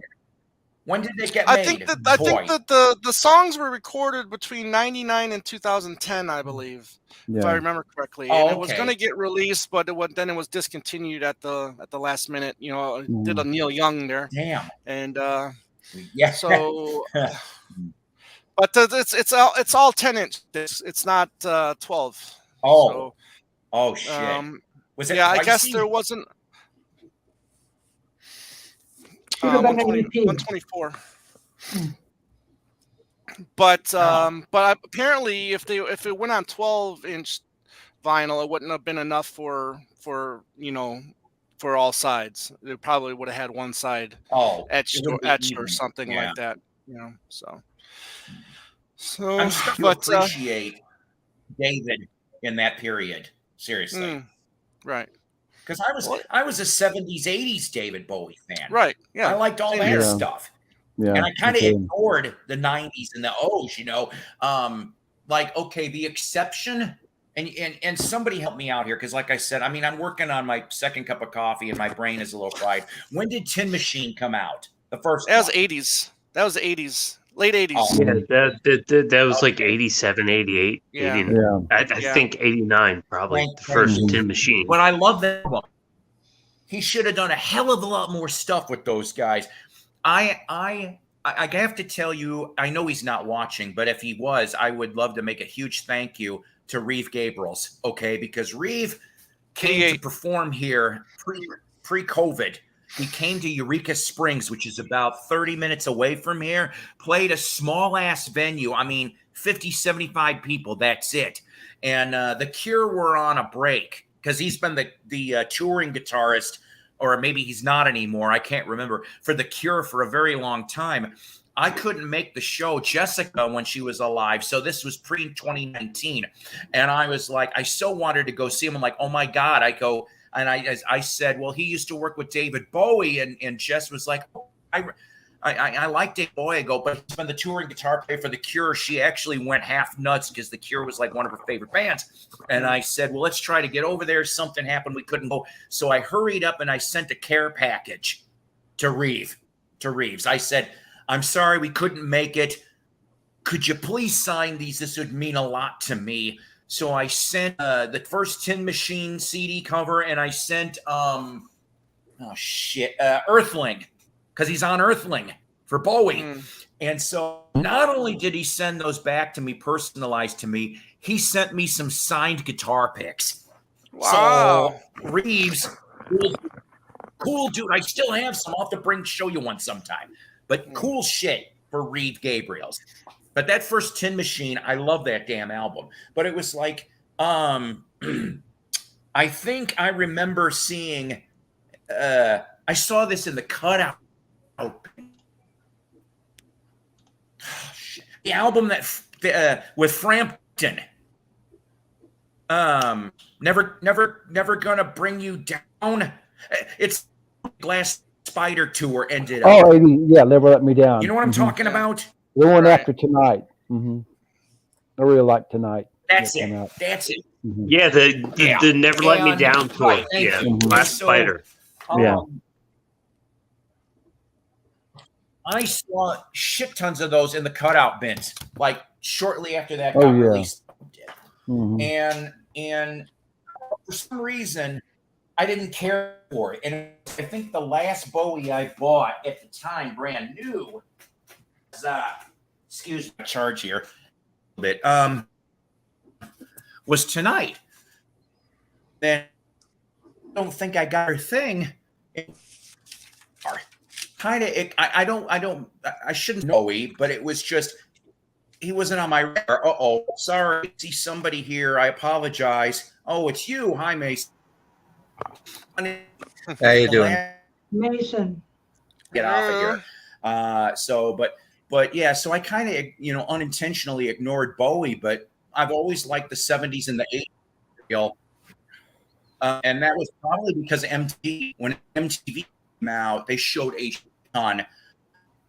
And then of course Let's Dance being brand new, but I mean I still remember I Am a DJ, all those videos, Always Keep Swinging, still my favorite from that period, Ashes to Ashes, Fun to Fun. I mean, that whole Scary Monsters album. Oh, I love I think that was the first Bowie album I bought when I was 10 years old. Scary Monsters. There was 1980. One of the best episodes of Saturday Night Live, David Bowie on there doing Boys Keep Swinging. And then there was a great segment in the news where it's Father Guido Sarducci, and he's promoting this new item called Mr. T. And it's just a tea little thing where, you have to see it because I won't do it any justice. But one of the funniest things the Father Guido Sarducci character ever done on Saturday Night Live. I'd just like to go ahead and say that as far as Bowie, I like a lot of the hits, but I'd say that some of my top favorite albums have to be Let's Dance, Diamond Girls, Diamond Dogs. Diamond Dogs. Why do I say girls? Yeah. I have girls on my mind. Come on, man. Diamond Dog. Yeah. Well, that's what you want to come on. Yeah. What's the other one? Crap, it's the one that Hunky Dory. Hunky Dory. That's the one I'm thinking That was about. good. Hunyadi gets the point. Sorry if there's any under 18-year-olds here that but remember, Let's Dance is probably my. I would honestly have to say Let's Dance is probably my favorite Bowie record. No, listen, Stevie Ray Vaughan is terrific on Let's Dance. Oh, I'm like he is. He was like unheard of at that point, Stevie Ray Vaughan. Yeah, that's what made him. That's what made him. That's what made him. But now it's like if you know his career, but you never heard Let's Dance and you played Let's Dance, it's unmistakably Stevie Ray Vaughan. You know what I mean? Yeah. The reason I consider Let's Dance to probably be my favorite is because that's the one Bowie album that I've heard up to this point where I could arguably say there's only one song that I really don't care for on that album. Everything else is fantastic. Modern Love. What is it? What's Girl? Let's Dance. The song is brilliant. And I love that the versions on the album too are longer. I'll say that than the singles were. Yeah. And one of the most interesting tracks on there, I would have to say, is Criminal World. It's not a Bowie original, but he does the best version of it. Well, China Girl isn't a Bowie original either. I mean, like it is, but like it was like Iggy Pop. Iggy did that before, like David did. Yeah. Right. Yeah, but I've never been a big fan of the Cat People song. I don't like Cat People. No, I actually think that the version is crazy. Look at this, better than the version from the film. Right. Well, the film is kind of crazy. Well, I always say this: the version of Cat People on Let's Dance is just. If you're looking for a more upbeat rockin' version of it, Cat People. Cat People. But the Cat People on the movie soundtrack, it's too slow for me. I like how they rocked it up on Let's Dance. And then you got Shake It, which I don't like. If it wasn't for Bowie and the Let's Dance album. You're right about, that's how the world knew about Stevie Ray Vaughan. That's how that was my introduction to Stevie. And I loved his music. I'm like, holy crap. So it's like, but Bowie could pick them. Bowie could pick excellent guitar players. He really could. Bowie truly was, and still remains, a true genius, musical genius, I think. Gotta give him credit because he took chances, and I love artists that take chances. Like I'll tell you a story. Like the first Stevie Ray Vaughan song I ever heard was like watching MTV. Yeah, back in the early '80s, and hearing "Cold Shot."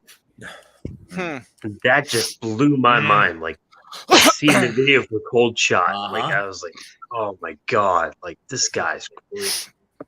Yeah. And you know, wasn't that Albert Collins cover, right? Albert Collins did Good God, right? Mike's confusing. Mm-hmm. Yeah, Albert. I'll just go ahead and say that, and I use this as an example because I work in a grocery store and I work with a lot of people that like a Bowie song will come over the intercom and they'll say, "Oh, this is a great song, classic," but I don't know who's responsible for doing it. I'm like, David Bowie. And like, oh really? I'm like, yeah. Well, I mean, so what my point is that a lot of casual music fans don't realize that Bowie actually is the one responsible for delivering some of their ultimate favorite hits. Mm-hmm. Mm-hmm. I mean, he's responsible for part of Under Pressure, you know, with Freddie Mercury and Queen doing the rest, but. No, it's Queen.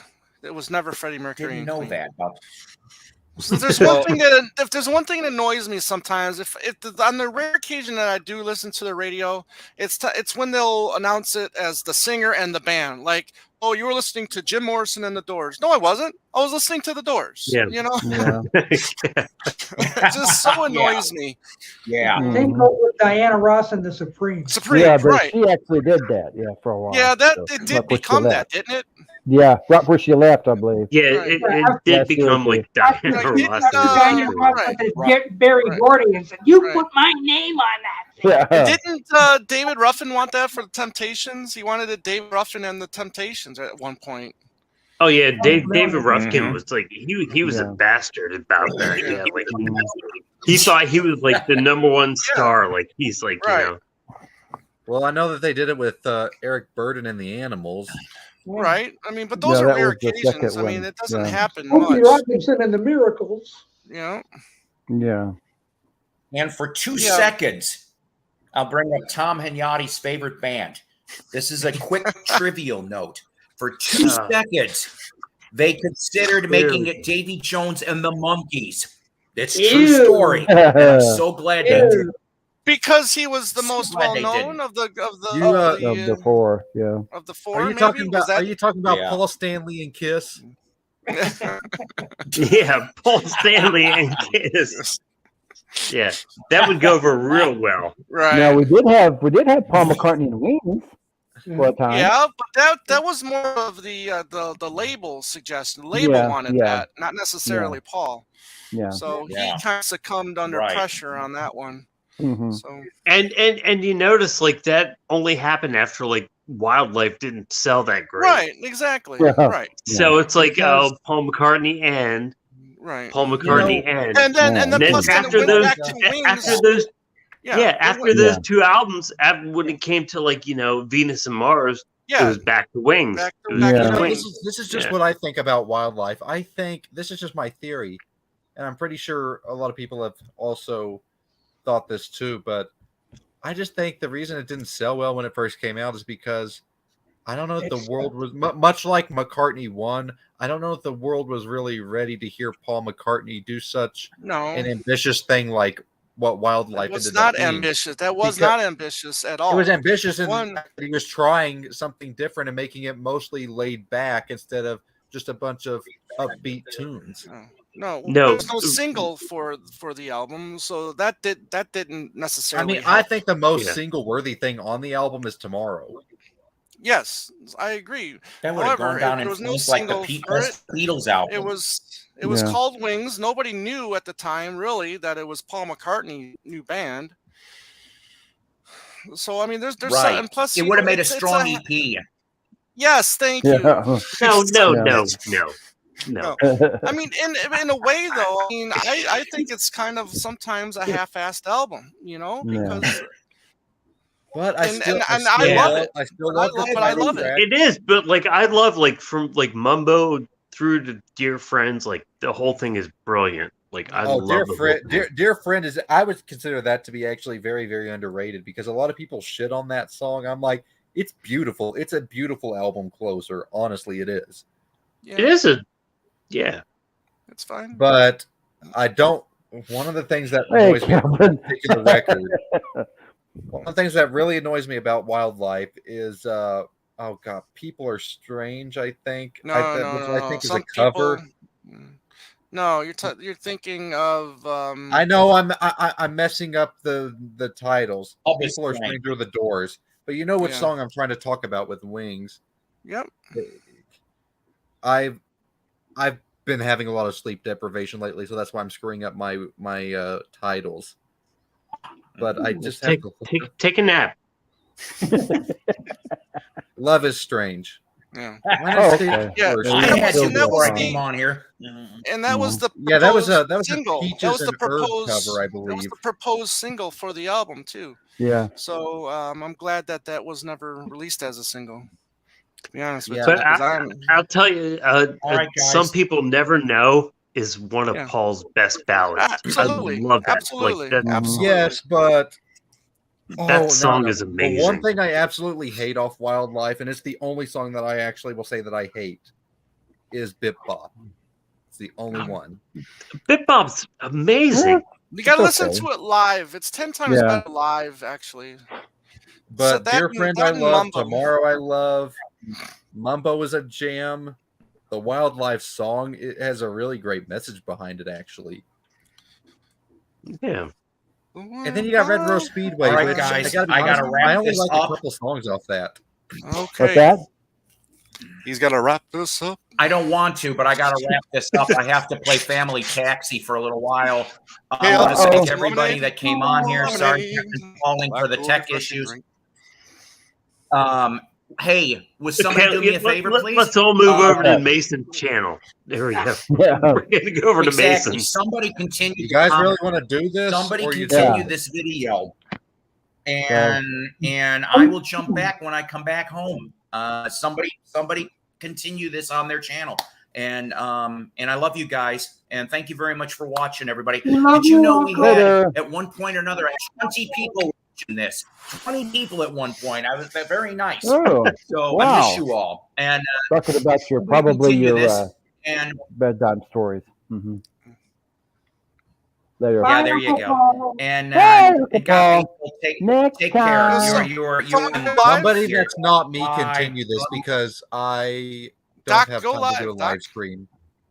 You gonna go live, Doc? You want to do some late night live with Doc?